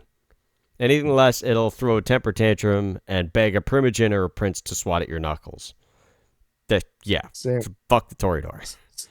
Same reaction as to Giovanni in first edition. The minute you see a Toreador, dollar signs will appear in your eyes. That is payday when you see a Toreador. It's like, oh, it's a pretty boy. He's probably got some fucking fancy shit on him I can steal. He's got all this lovely artwork just sitting in his haven. Perfect for stealing. Yep. The Tremere. They are a pack of paranoid blood witches who want to rule the world. They are 2-bit special effects rejects. They can throw fire. They can summon elements. And they have no fucking subtlety whatsoever. Like, the Brujah have a reputation for brute force, but the Tremere have made it into an art form. The most important rules of dealing with a Tremere: don't meet their gaze, don't give them your blood. Anything else, up to you. There is a rumor that at least one branch of the Ravnos enjoyed positive relations with the Tremere before the Camarilla formed. There's no evidence of this, but, you know, it's probably best to just avoid them. In first edition, the minute you see a Tremere, kill him. They deserve it. They were part of the Holocaust, and they fully bought into that race theory shit. Kill the Tremere. Basically, yes. So, the Samichi, they redefine the word sick fuck. Looking at you, Vigo. They are the walking embodiment of the Sabbat's core aesthetic. They have no human connections whatsoever because they try so hard to destroy whatever humanity is left in them. They hate, the Ravnos hate the shit out of the Samichi. They hate the shape-shifting bastards. They are vile, polluted things, and they're not even sure if they're even kindred anymore. Stay away from them. In first edition, they say the Samichi tend to have the biggest payouts out of all the vampires, but the risks involved are on another realm. It's like flirting with fucking death itself if you try to steal from a Samichi. Sure, you will be set for the rest of your own life if you successfully pull off that heist. But when a Samichi catches you, they don't kill you. The Samichi have the bad habit of turning their captives into furniture. You will pray for the day that Samichi finally decides to kill you. Yeah, I will read this from the book verbatim. Stay away from them if you value your existence. If you're lucky, any Samichi you meet will turn you into a carnival sideshow act. If you're unlucky, you'll spend forever as a quadriplegic blood dildo. Yeah, it's not good. Stay away from the Samichi. True, though. Okay, the Ventru. The Ventru falls somewhere between the Toreador and the Sombra at the ends of extreme behavior. The Ventru believe that they're owed everything in the world, but they do everything in their power to actually take it. Overall, they do leadership slightly better than the actual Sombra, and they are incredibly dangerously connected. One call from a Ventru's cell phone, you'll have your bank accounts frozen, a warrant out for your arrest, and your haven paid over to make for a goddamn parking lot. Don't piss them off, ever. I don't care how hardcore of a rebel you are. If you're an Ventru prince, treat them with respect that they claim to have, because it'll pay off in the long run. Yeah, they also say in first edition, the Ventru are the party pooper amongst all of the other vampires. Is that you can steal from them, but the retaliation you get from the Ventru just doesn't really make it worth it. It's better just to prank the Ventru than steal from them. Yes. The Roma, their people. Kindred believe that all Ravnos are Roma. That is partially true. It's springing from the fact that a few hundred Ravnos traveled into Europe with the Roma people. They believed that to maintain blood purity, they should embrace from within their own families. The Ravnos had a voice in their head since they've had a voice in their head to talk about the evil things they could do to make their own life easier. But all this has done is made the mortal Roma's lives harder and made them, somewhat complicit in the shit that the Ravnos got up to. The Roma weren't entirely blameless, however, and they have looked for help in getting rid of the Ravnos only to run into the Gangrel, which is trading one devil for another. The Roma, in short, are just mortals. If you tell them you're a monster, they'll either run away or they'll kill you on sight. Don't try to act cool around them like you're some millennial going on some soul-searching journey. They either live sedentary lives and respectable jobs. Don't treat them like mortal Ravnos because they'll kill you. Some of the older ones are, like the traditionalists, are sticklers for cleanliness. Seriously so. If you put the food on your table, they won't eat off your table. If they know you drink blood, they won't be around you. Bodily fluid is impure. So the dead shouldn't get up and walk around. Just don't bring it up at all. Just hang around them when you need some company. Don't fuck with them. Don't fuck with them. As for the Romani themselves, well, we're not exactly the people to go to ask about that. I mean, granted, this is the point where we would say do your own research if you want to know more about Romani culture. Yeah, go watch Peaky Blinders. I don't think it's any better, but watch Peaky Blinders anyway. That the whole thing with the Croton story. Saying like, yeah, thank you for the whole encyclopedia about Native American tribes, but I'm not going to go to Werewolf the Apocalypse to learn about Native Americans specifically. You should actually do Can something. you imagine if the Peaky Blinders were vampires? Oh, that'd be tight as hell, though. You just drink the blood off the razor blades. Yeah, exactly. I could There see you go. Thomas Shelby as a vampire. What vampire Right? yeah, Thomas Shelby as Ravnos would be tight. I was gonna say Ventrue, actually. Yeah, actually, yeah, that would make sense. He is very well connected. He is scary enough to be a Ventrue. Yeah, on top of that, he hates political extremists. Yes. And then became a So, yeah, socialist. Yes, yeah, so that's my vote. Ventrue. Okay, fairies. Not sure they exist. The narrator heard from his sire that they might, and that illusions might hurt them, but they haven't felt compelled to actually look for a fairy, so whatever. There's a fun side effect in first edition where every time you would use chemistry, the illusion creating discipline that's unique to this tribe, it will attract the attention of every fairy within a couple miles. Really? Yes. I mean, Interesting. that does make sense. Like, illusions would cause glamour, so... Yeah, I can see because that. because that power involves you reaching into the dreaming and pulling something out and putting it on the real world. That attracts fairy attention. Wow, so like the wild and the dreaming support the Ravnos. The Ravnos are looking a lot better. This is as close as you're going to get to a heroic vampire, I guess. Yeah, I kind of like them. Like, yeah, the Gangrel are trying to be one with Mother Gaia, and the Ravnos are trying to be one with the wild and the dreaming. You know, it is what it is. Okay, speaking of, I love the title of this section, the Lupine Survival Guide Y2K Edition. Distributed in hard copy and recently digitally. Okay, werewolves. They live to tear you apart. Odds are good that if you try to run from, like, say, what was it? From Seattle to some of the Anarch Free States, you might find some safe places to stop during a day. However, if you are on the road and you need to stop somewhere, you might not run into werewolves, but you might get some bad luck. They'll show up from the woods, drop a tree on whatever you're using for transportation, and then cut you open like a piñata. It's recommended that you bring mace and or pepper spray. They have sensitive noses, and you can fuck them up with that, and that might give you a little bit of an edge. What?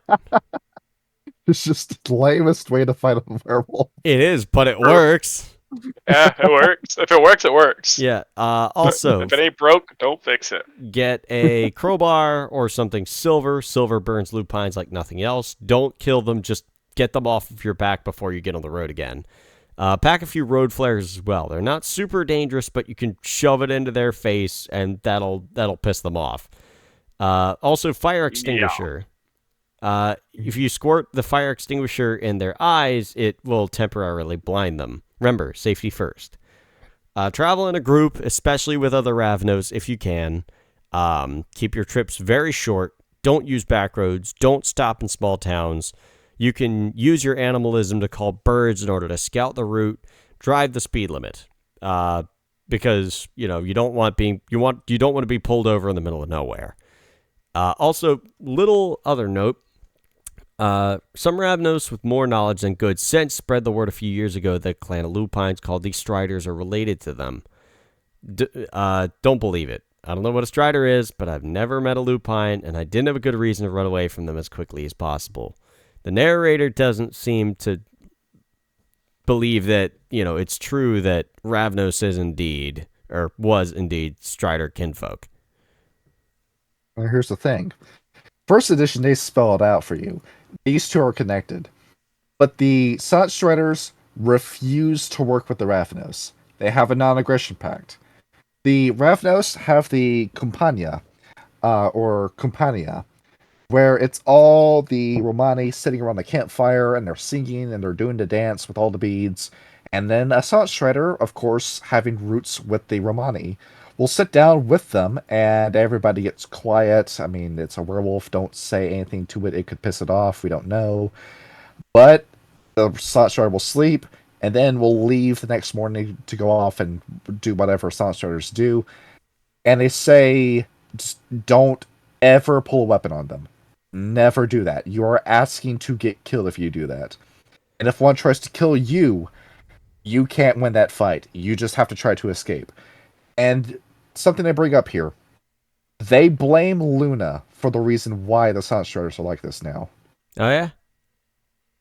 They don't know Luna's name. They don't know Luna's an entity. But they know it has something to do with Luna and her influence. And that's why there is such a horrible communication breakdown between the two. Well, we've talked about it before, I think, in the Silver Fangs episode, that Luna tends to be a very pernicious knid. Capricious. She's excessively cruel. Yes, that makes sense. Looking at what we've got. That's it with werewolves. They don't really bring up any other werewolf by name. No, they did not. Wizards? I didn't see anything on mages in the book. Well, I got a little something for mages for you right here. Well, drop the mage shit on us, by God. All right. So you know the Path of Paradox. Yes.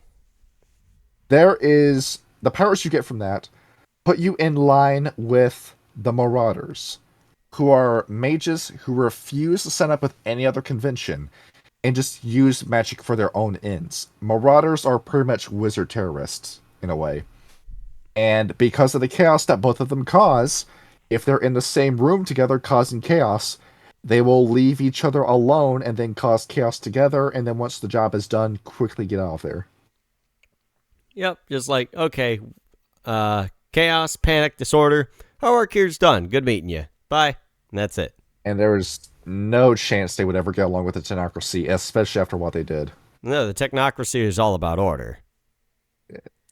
And then Ghosts. I didn't have a whole... Yeah, those are the two that I didn't have anything on either. It's because they don't really have that much to say about them either. The Ghost, once again, don't fuck with the Ghost. There's a Ghost come after you, get out of there. They have mediums amongst the Ravnos. Ravnos who will take on aspects and then have the ability to see auras. So if you're sitting around the campfire and you see a ghost, get out of there. Don't hang around that area. Yeah, once again, going back to what I always say about the World of Darkness, the thing I like about it is that there's always something bigger and scarier than you in there. And given that this tribe has no answer to fighting ghosts. No, it's just like, fuck it, run. Yep. Along with this, looking at some like the pre-made characters before we go into disciplines, a lot of backgrounds for these characters tend to either be classic cat burglars or pranksters. That's typically the two ways you will play a Ravnos. I don't want to play an evil one. Yeah. And I couldn't send you all these pictures. I definitely couldn't. Definitely could put them up on the screen because one of them is a woman in a mesh shirt. No bra. Fair. Yeah, you could show tits and books back then. Yep. Back in a more enlightened age. Yeah. We can't show anything on screen when we do the Samichi. We can't do anything. We really can't, and it's kind of a shame. I mean, we can. We could just have to age restrict the video. I know where he got that. No, I don't even think we can show that anymore because it's got like vaginas with mouths eating people in that book. Okay, yeah, that's true. We can't do that. Yeah.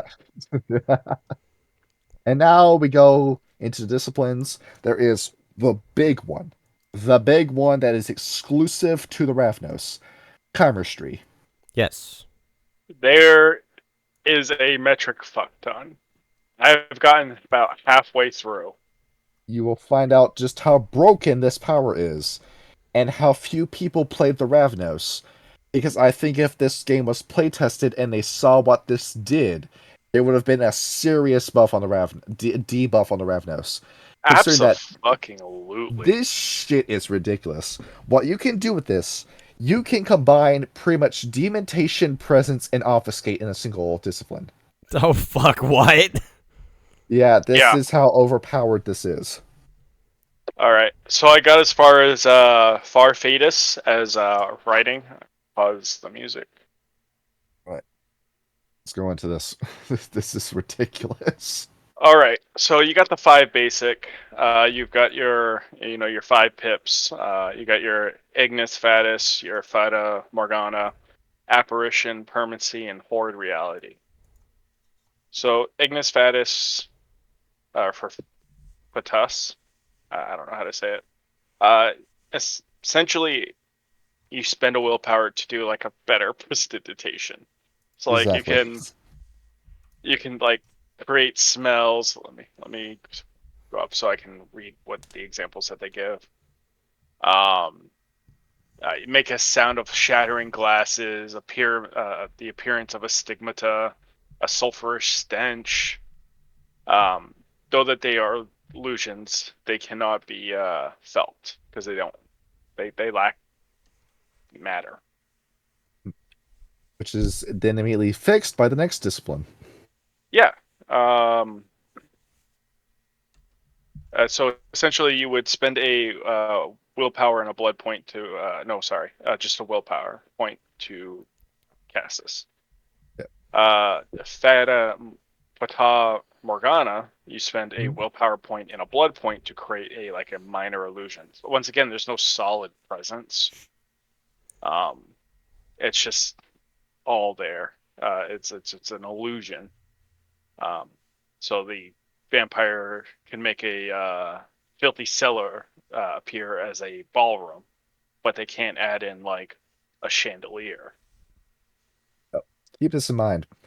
If you're familiar with D&D, the first ability, Istis Faustus, Yep. that is minor illusion.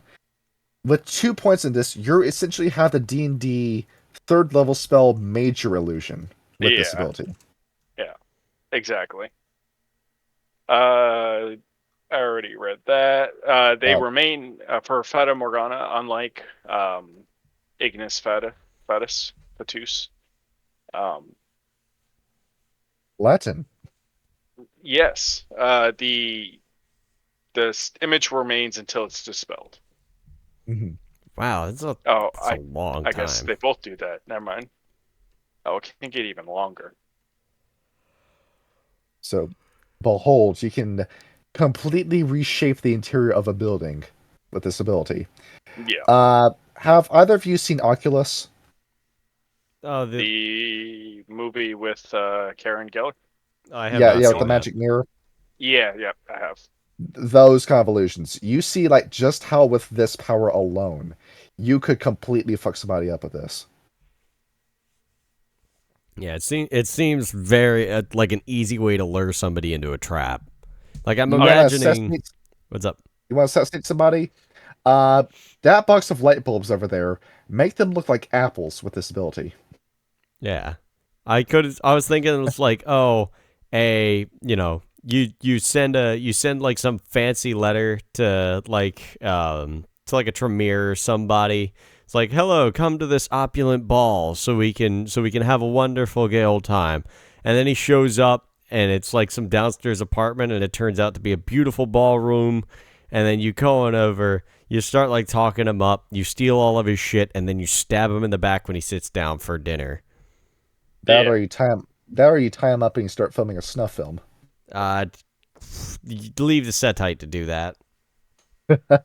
That's how you get business with the Setite.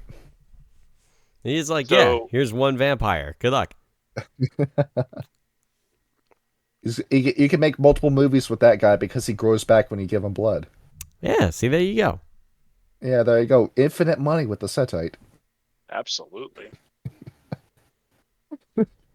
Now, now this is when the ability gets stupid. Yeah. Apparition. One thing. Apparently, Ignis Fatus does remain as well as Fata Morgana. I was wrong about that. Gotcha. Uh, Apparition. That is, it's a cool one. It allows the vamp to spend one. Great, Ryan. Congratulations. You forgot to put it what it is. It was Blood a point. One blood blood point. point. One blood point to create moving illusions. When the concentration stops, the illusion can only do like repetitive motions, like the illusion of a guard walking back and forth in front of a door or a running river. So that's kind of cool. Yeah, that sounds like an Uh, interesting little security measure there. That's kind of neat. you can make fake people with this. Essentially Yeah. walking scarecrows. Yeah. So you could do like a desolate street, giving one of the examples that they put into the website. Um, uh, the illusion of a desolate street down which a chill wind blows trash while street lamp flickers and hums. You can do all that with this, with 3 pips into chemistry, chemistry. Chemistry. Chemistry. You know, I never was very good at that chemistry. Mm. It's Greek. Don't worry about it. Yep. If they lose concentration on it, it can, like I said, it can continue in simple repetitive motions. Anything that can really be described in a simple sentence. After that, the vampire cannot regain control of the illusion. They can either allow it to continue moving as order or let it fade as described under Ignis Fatus. Now, here's a thought. You can make a fake minion with this, where you summon a fake guy from around the corner who runs up with a fake knife, makes a fake attack roll that you make a real dodge check for. If you think it hits you, you roll a fake soak check, while the real Ravnos is right behind you with their own weapon. That's a fucking beautiful idea. I love You can Clan Ravnos. What the fuck? you can do that with the level 5 pip and actually cause damage as well as your own damage. Yeah, we can skip ahead. We can read Horde Reality right now. Uh, Permanency. It's a quick one. It Yeah, literally allows it to stay permanently until it's either uh, what's it called? spelled. Dissolved. Yeah, dissolved or dispelled. And it only costs a blood point. Horde Reality. I have about a quarter of a page on Horde Reality. With all the stuff you can do with this. I am going to read it as I have written it. I was in a rush when I did this, so pardon any spelling errors or All right. grammatical errors. The vampire spends 2 willpower and it lasts the entire scene. The Okay. vamp can cast hallucinations to his victim's mind. Even if someone tries to shake them out of it, it won't work. They would need a what was it? I have it here. Charisma and empathy. Yes, versus the vampire's manipulation and subterfuge. But it's really hard.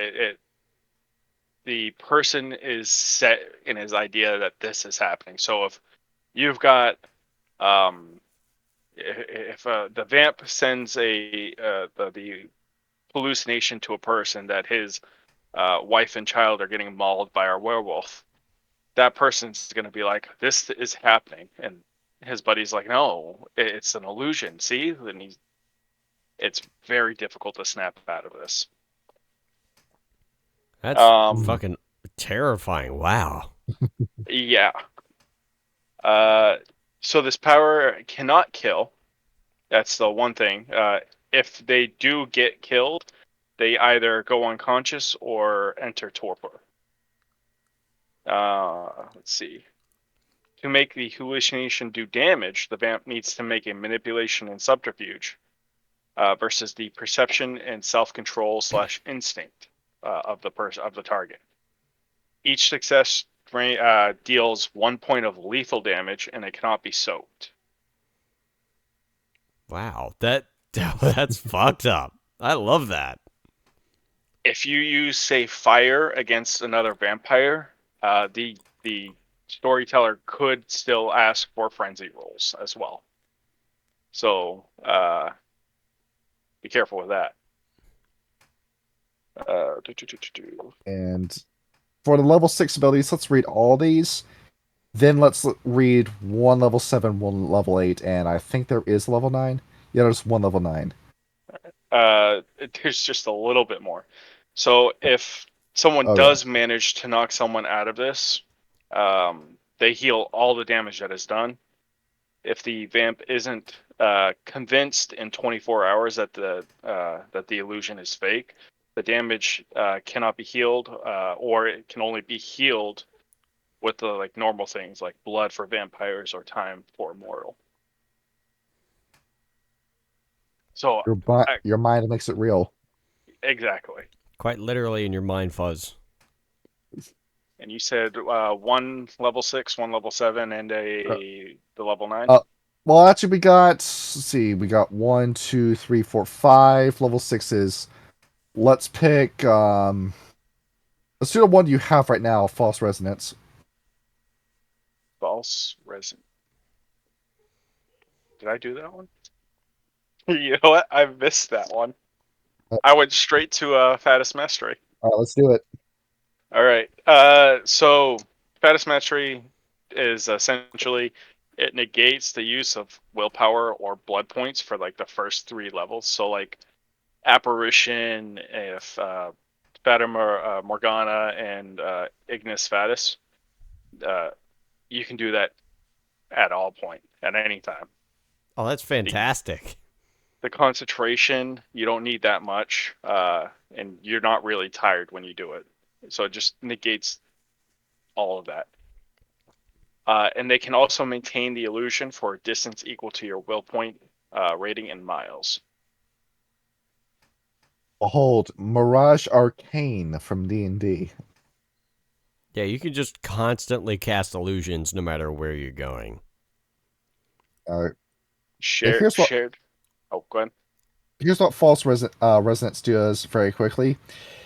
So, Auspex allows you to read auras at 2nd level, and along with that, Malkavians can just do it regardless, along with a few mages and werewolf abilities.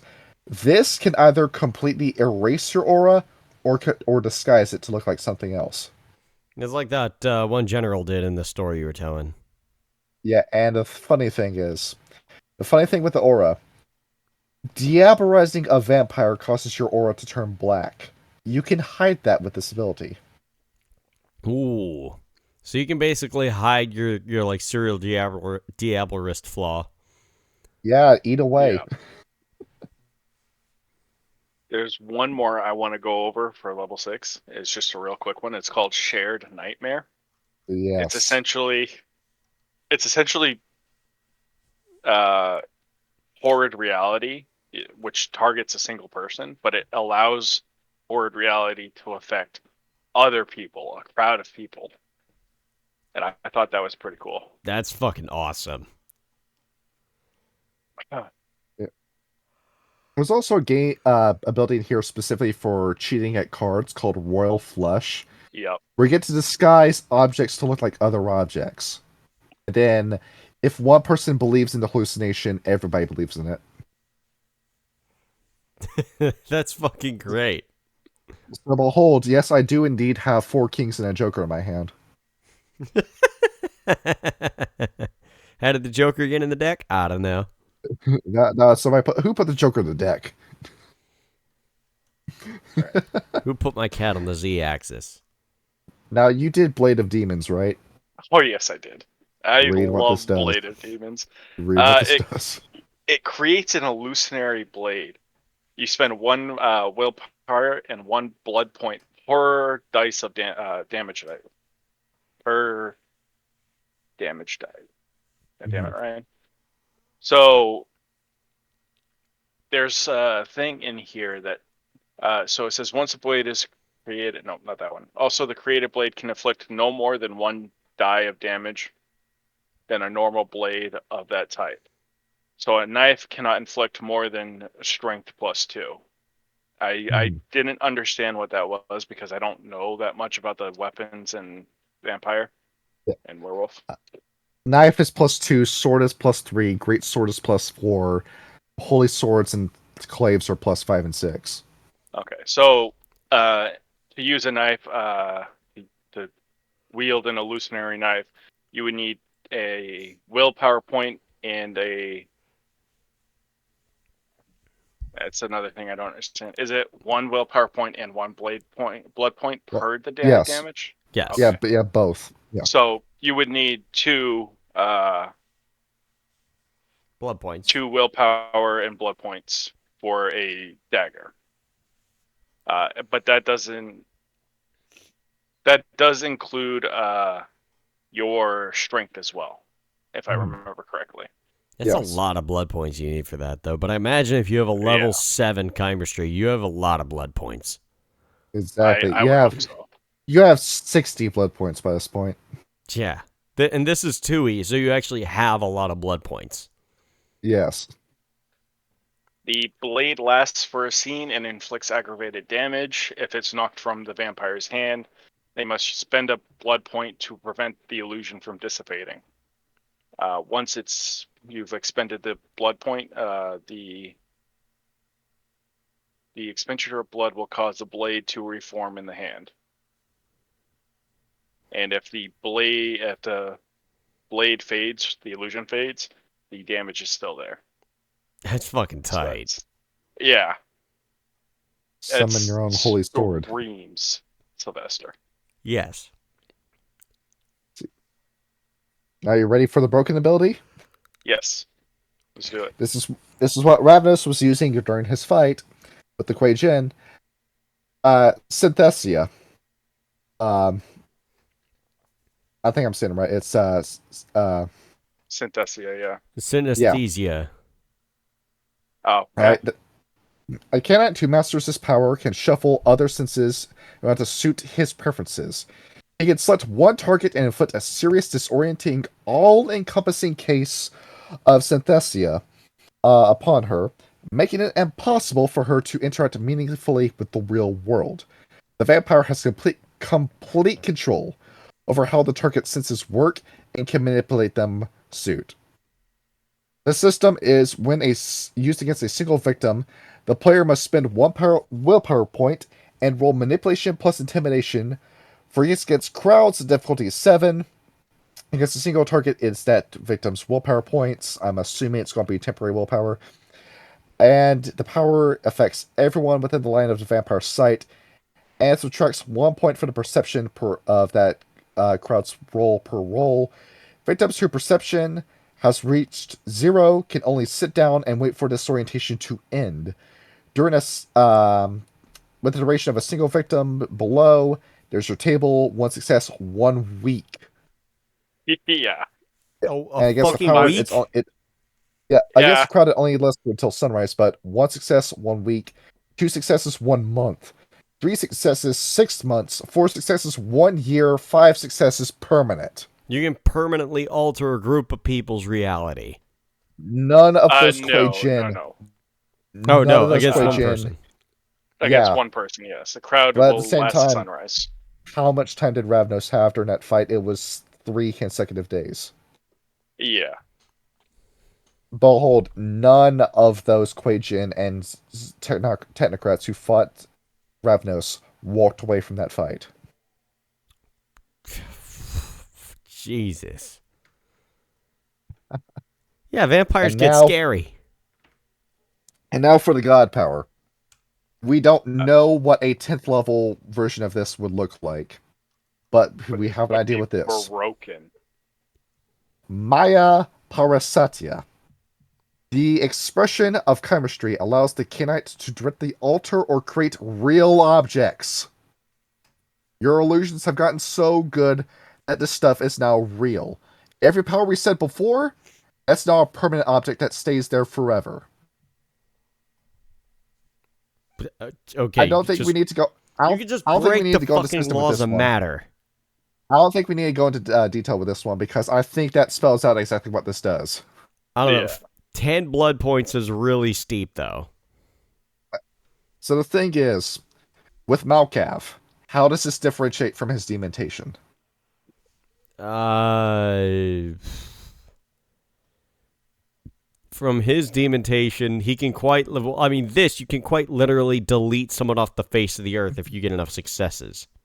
Exactly with that. Well, with what Malkav can do, it only affects the mind, and yeah, with the stuff you start seeing with your mind makes it real only to yourself. While with chemistry, it's real to everyone. Yeah, that's outlandishly fucked up. So, with all the devastation you have seen Malkav do in our games, Ravnos dwarfs him in power. I do want to apologize. It's not Fatus, it's Fatus. Yeah, it's all There good. we go. It's 2 U's. To put Latin. in perspective as to just how powerful Ravnos is. I don't know who'd be worse to have around, Ravnos or Malkav. I think Ravnos would be a lot worse.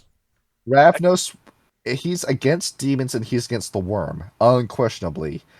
Malkav is up to his own shtick. I think Malkav's trying to replace the worm at this point. Yeah. Honestly, I would say I'd rather have Ravnos. Yeah, me too. Given that the guy smote the Kuei Jin and probably would have continued all the way over to China had its technocracy not gotten involved. Yeah, technocracy, once again, fucking it up for everybody. And then behold, massive economic crash as China is wiped off the face of the earth with that power. I don't care. And there is no more People's Republic. I don't care if I win. I just want China to lose. Economy shmoney, fuck out of here. I don't care. Fuck the Stargazers. Yeah. Hey, the Stargazers ain't shit. I don't care. Just hide in your fucking mountain. Don't fuck around with him, and you'll be fine. And next up, what are the other 2 disciplines of the Ravnos? Well, we don't need to worry too much about going into detail with these. Do we? The Ravnos have 2 other disciplines. Animalism, where I think it's pretty obvious as to what that does. It controls animals. Yeah. There's the thing. You are an animal, Tyler. That's a better issue, isn't it? And what they can do with this power is automatically end your frenzy. Well, I mean, that might actually be useful. And what this does is that it shuts down Grim in case he wants to frenzy. Behold, your berserk state is no longer an option when fighting the Ravnos. I looked up that power. That doesn't cost blood points to use. They can just automatically stop a frenzy. Okay. Wait, no. For animalism, isn't that Quell the Beast? Yeah, no. You're looking at Song of Saranti is what I'm looking at. Oh, okay.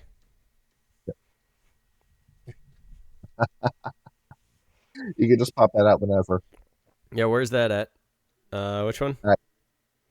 I'm looking at animalism. It's Song of Saranti. Oh, okay. Yeah, I got the 2 mixed up. Hang on. Animalism. Except it's all White Wolf. Where's the fucking... Fine. Yeah. There we go. You gotta type in like Salagy or whatever it is. No, Quell the Beast is a level 3. And then is 3 pips. Song of Serenity. What the fuck? I think I'm looking at the wrong one. You're not seeing it? No, I have Subsume the Spirit. Alright, let me get up on this one with you. Yeah, I'm on the fandom wiki, unless you're looking at a different one. I'm not sure which one they used for the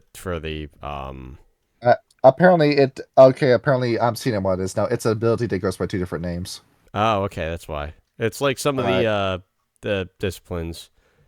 Right. Or no, some of the gifts. Yeah, so once again, this costs no blood points. Yeah, it's fucking wild. Absolutely. You know, I love it so much. Yeah, for a fucking vampire clan that's wild aligned, I think it is useful the fact that they have it.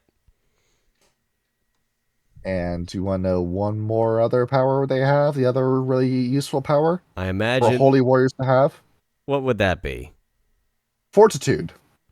Yes! What the Or fuck? now in old editions, for every 1 point you had in that, that was both an automatic point of armor and soak whenever you got hit by an attack. Yeah, that fortitude's busted. Behold, Grim. You deal 11 damage with a punch. Yep. It is 5 armor automatically lost, so that's now 6 damage. And with the amount of soak dice, that is up to 10 dice to rolling. So you could just punch a Ravnos and it would just deal no damage. I guess I gotta up my strength. You can max it up to 10, and they still have a chance of surviving that punch. I need to be friends with a vampire. That way I can. I don't know. I'm going to find a Ravnos. I'm going to be friends with that Ravnos, and he's going to ruin my life. No, you're gonna grab a Ravnos, you're just gonna stuff him in a punching bag and just like occasionally drip feed him some blood from like a fucking rat or something. Just so he has enough blood points for him to use fortitude over and over again and use it as a punching bag.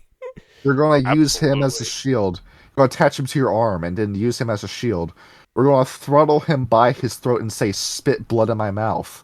And you're just going to keep doing it. You're going to keep rolling the dice until eventually you get fortitude from it.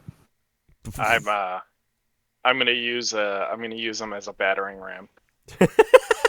He'll take no damage, so I'll just use him against my enemies. You'll survive. You remember the fight between the T-800 and the TX from Terminator 3? It would just seem like they're like throwing each other through the bathroom wall, not flinching at all. Yeah, or like who does Kratos fight in the beginning of the new God of War? Balder. What? Yeah, Balder. Yeah.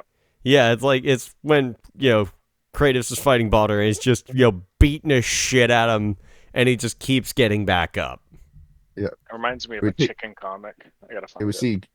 You would see Grim pick up a tree, smack a Ravnos with it, they fly through the air, land on their feet, get right back into the fight. Yep, and it's like, what the fuck is this guy made out of? This is what I mean by the Ravnos, from a meta level, are an extremely powerful player option. Which is why I think the only reason why they're so rare is because they have burnt down so many different bridges. The Sabbat will work with them, the Anarchs kind of, the Camarilla absolutely not. Well, I mean, it also doesn't help that they can't stay there for long either. So it comes with two drawbacks.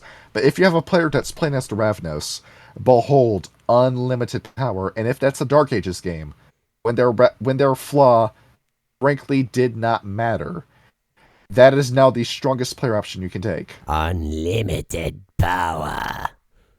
I mean, the Zamichi and the La Sombra are pretty strong, but there are steep costs to using high-level vicissitude.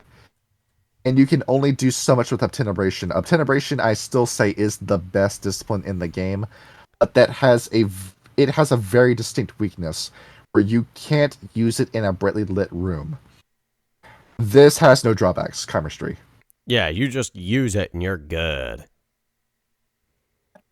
And now, that is pretty much it in terms of content. Do you see how fast these vampire episodes go by? Yeah, I mean, we're still like at 2 hours and 20 minutes of footage, so we're way Let's good make on splats. that.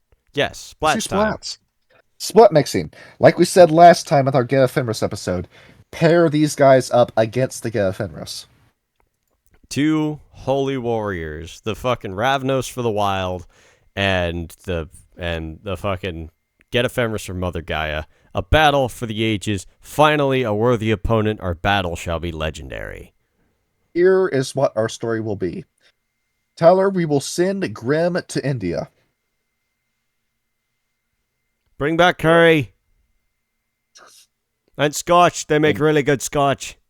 And after we send Grim to India, he hangs out with all the other werewolves that just happen to be there, which are mostly Red Talons by this point. I figure And a couple of Tenno over there too. and while he's there, pretty much by himself, with what few pack members he has, and any other Geth members step along with him, behold, he meets the Ravnos, the Indian Ravnos who are launching the Holy War and are still doing it in memory of Rakshasa and Chandraputra. And they look at the Kuei-jin, and the Geth members learn what the Kuei-jin are. They learn that they are directly of the worm, listening to male Jin and Karna. There are two things that Grim can do. Either fight alongside the Ravnos and just break a little taboo within werewolf society where you're not really supposed to work with vampires, but you look at the Glasswalkers, you look at the Shadow Lords, you work with Glasswalkers all the time, the Bonars. It's not that much of a taboo anymore. The Gethfenders are very traditional, though, so maybe they'd be apprehensive towards it. But you could combine resources with a tribe that has some age-old warriors. And of course, the Gethfenders, we got plenty of old warriors on our side. We like having ancestors to call. We love Fenrir. We have a good lineage. You have a good lineage. Let's team up and let's fight these guys. Or the Gethfenders can say, no, this fight against the Kuei-jin isn't your fight anymore. Sit off to the side. You've been doing this holy war since time began. You're not good enough to fight the Kuei-jin. Let us handle it from here. And the Ravnos telling you to fuck off. I don't think Grim would take either of those options. I think he would see it as more of a competition. He'd be like, oh, so you've been killing them? Let's see how many I can kill. See if I can kill more than you. Getting a death race at the Death Watch games with the Ravnos. Yeah. Yeah, basically like Paul Bunyan. Who can fell more trees? Exactly. You remember the Wii game Mad World? Yes, I have not played it. It's essentially a game like that where you're in a competition with the Ravnos, seeing who can score the most kills within 3 days. That would be a pretty sick campaign. Right? And given killing streets, the Kuei-jin supplement, there's plenty of Kuei-jin to go around, don't worry. Yeah. The Yama Kings make these guys on a factory level. You will never run out of Kuei-jin to fight. You're going to walk into a cave like in the north part of China, and you're just going to see just like a cave filled with bodies. You'll walk into to see that cave that's filled. It's full of terracotta soldiers who then come to life, break out of their terracotta coating. It's all these Kuei-jin armed with spears and shields. Dude, that'd be fucking sick. Like you go to the terracotta army and it's all Kuei-jin inside. That'd be fucking awesome. All these sleeper agents waiting for the end times. Yeah, I know. That'd be cool as shit. And alternatively, what other groups are to talk to? Well, you got the Red Talons. And no fucking Ravnos. We're not going to work with the Ravnos. But the Ravnos are fighting the worm. No, they're not wolves. One of the most wild tribes, the Red Talons, wants nothing to do with the Ravnos. Even though the Ravnos are being venerating the wild. Yeah. But the thing is, wolves in nature don't work with vampires. Wolves don't work in nature. Wolves don't have holy wars. Wolves don't worship gods. Wolves just do the things the way wolves always have. I mean, we worship Gaia. But she's not a god. No, it's the planet. Oh, I see. Yeah, it's pandeism. It's completely different, I swear. Yeah. I swear, it's like that meme, that Doge meme of like the courier talking to Caesar. It's like, it's dialectics. I read it, bro. Trust me. But who else had the Ictena? Yes, I said the Ictena earlier because it's like, they got to be there. The yeah, Ictena's like, work together with the Ictena. These guys are centuries old. I wonder what cool shit they have. All the secrets. The Ictena, they have to know that Ravnos was a kinfolk. They have to know. They absolutely would, and they would have to like go to the Red Towns, like, hey, you know, their antediluvian was kindred, was kinfolk, right? And the Red Towns go, Emphasis, what? No. and Red Townsend can say emphasis on the was. Yep. And then that's a whole debate there. That would be a neat campaign, actually. The debate is like whether or not you should form an alliance with the Ravnos. Maybe have some disgraced senile Silverfang wandering around in there for hard mode. Yes. We'll like to thank the Ravnos and the man working with the delegation. And the thing about Tyler is that the jewel with him is that we're going to get a lot done. That was a perfect impersonation. Okay, so we know the werewolves. What? There's one. What's up? One more. The Bonars. Why the Bonar? Well, oh yeah, that would make a lot of sense actually. Yeah, the Bonars occupy a large portion of India. Well, yeah, And behold, you now have the Thief Wars. that would be cool. That's a good idea for campaign. And Sev, who can kill the most with Fenris, have it be who can steal the most with the Bonars. Yes, little side quest. Mage the Ascension. Death to the Tenocracy. Absolutely. What about the Cult of Ecstasy? They're based in India. Cult of Ecstasy. Well, the thing is, the Ravnos don't have sex. Well, no, but I'm sure they do a fuckload of drugs, though. No, that's Sahajiya. That's heresy. You don't wait, like yeah, the Cult never of Ecstasy. mind. Yeah, I told you I did a whole thing about the Cult of Ecstasy. The Sahajiya are Hindus' idea of heretics, and being one will get you ostracized. Where let me get my words together for this one. Hinduism believes that by belief in the gods and belief in Brahma, and then you have Brahman, and then you have Brahma, Vishnu, and Shiva. The in at the end of Brahma is the emphasis. By following their teachings and learning the universal rules of law of nature and spirituality, you will eventually reach enlightenment and leave the world. The Sahajiya believe that you don't need the gods for that, that there is an inherent system within your mind that you just need to unlock.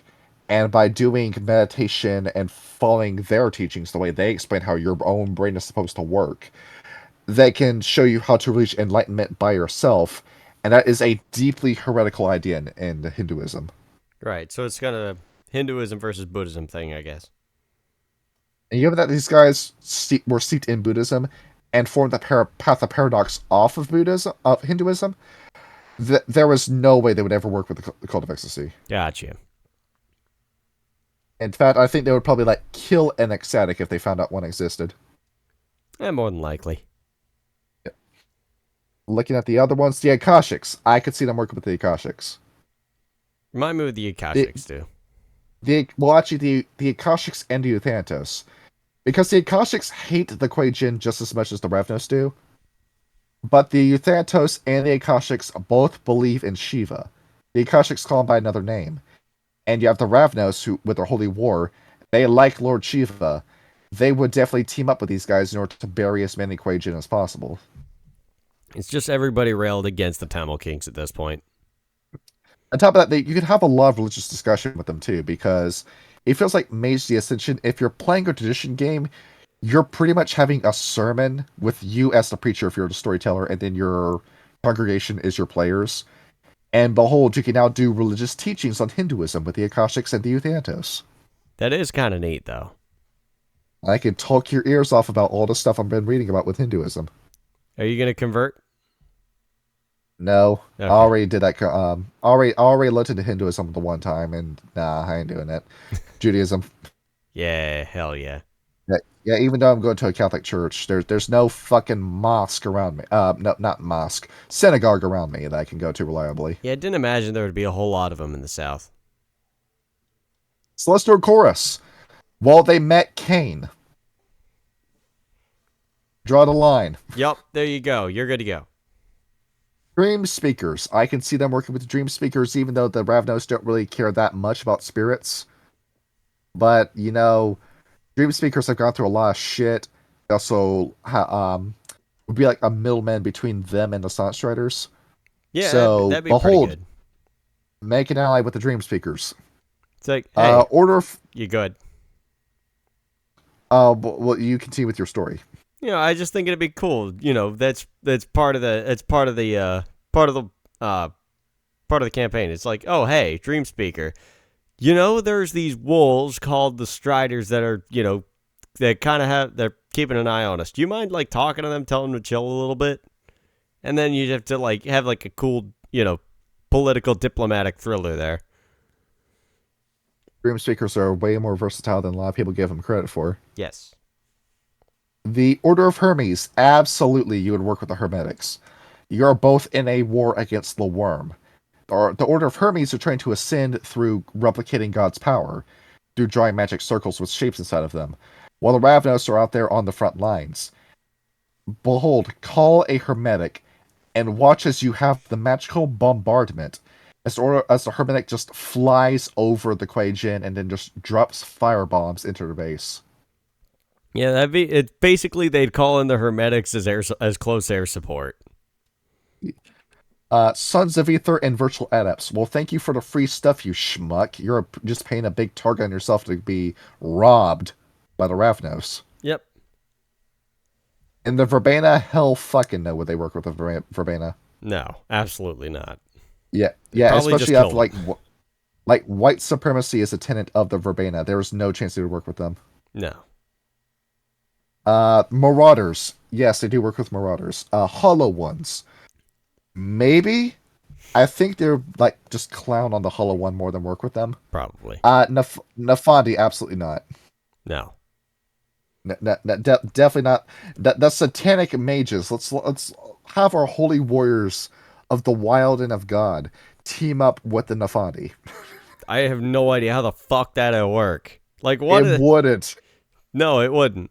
Like not even if the Kuei-jin did something fucking unforgivable to them, they would not work well with the Ravnos. See, our only option is teaming up with Satanists, Malfians, who might as well be at the worm already, given that they worship the fucking worm, and the Klasha, who want to summon the Deep Ones from outer space to destroy the world. Yeah, no, By that no cake means don't would bake. that ever never work in a million years. Okay. Yes. Changelings, behold, you have created by using chemistry, you are attracting changelings to your location. Yeah.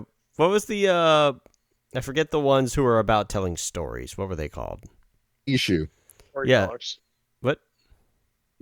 Well, thank you for explaining what That's what they're called. your fucking Fenris brain. God damn it. Okay, yeah, but no, the issue working with the Ravnos would be kind of interesting, though. Graham, can you tell me who Andre the Giant was? Yeah, he was a famous giant, known for grappling. Who went by the name of Andre? Yeah, exactly. Yeah, exactly. Thank you for telling me. I'm here all week. Ryan, you're a blessing. I hope you know that. Oh, thank you. Oh, Okay. shit. Okay. And rates, these guys don't want to interact with rates, so there goes that idea. It's out the window. Yeah. Who else we got? Hunters. Once again, these are guys that Hunters are going after. Even though the Ravnos are on your side, it's still a vampire. Why can't we be friends? Why can't we be friends is because you are now an outdated relic of a time that was never supposed to exist. Well, y'all wrote about it in the history books, so oh well. And Demon the Fallen. Well, there's your antagonist. Just pick any demon.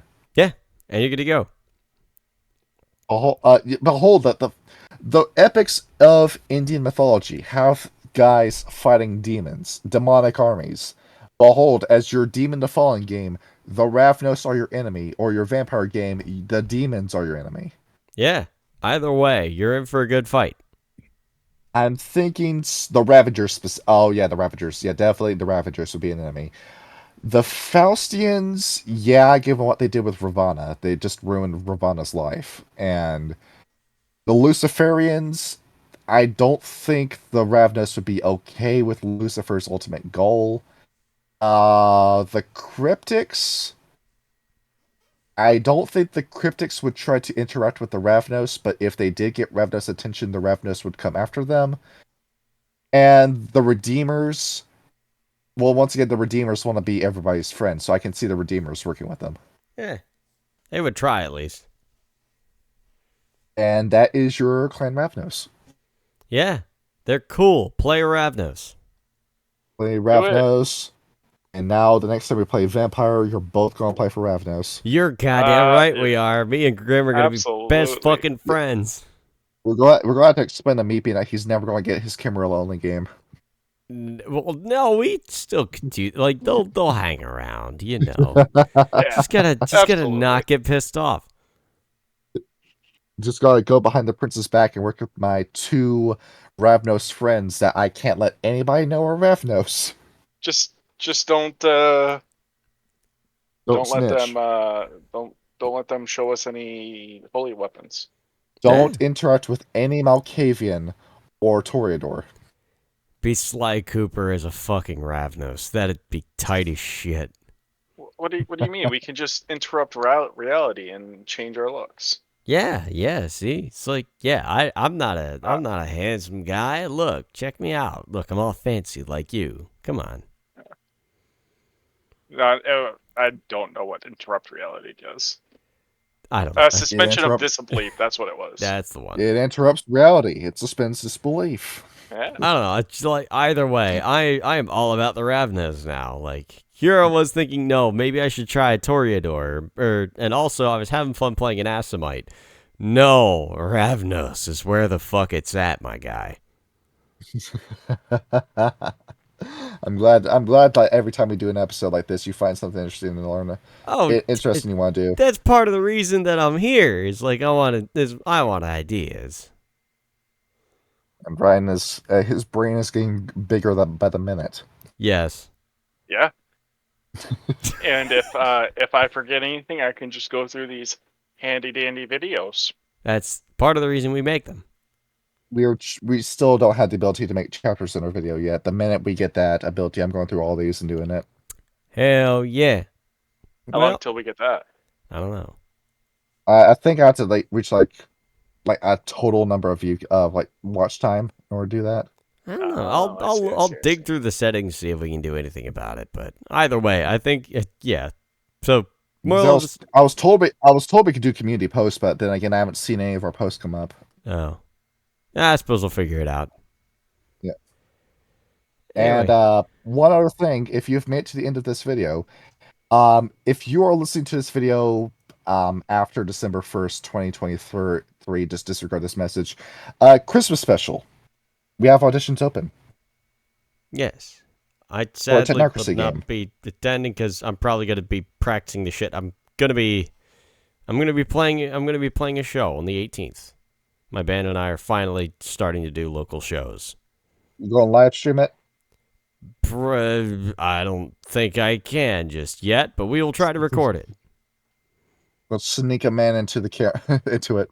Well, no, I know I have friends of mine who are like legit photographers and video editors. I could see what they can. I might have to pay them, but I'll see if I can do it. All right, but I think that's about it. Good night, everybody. All right, have a good night, guys.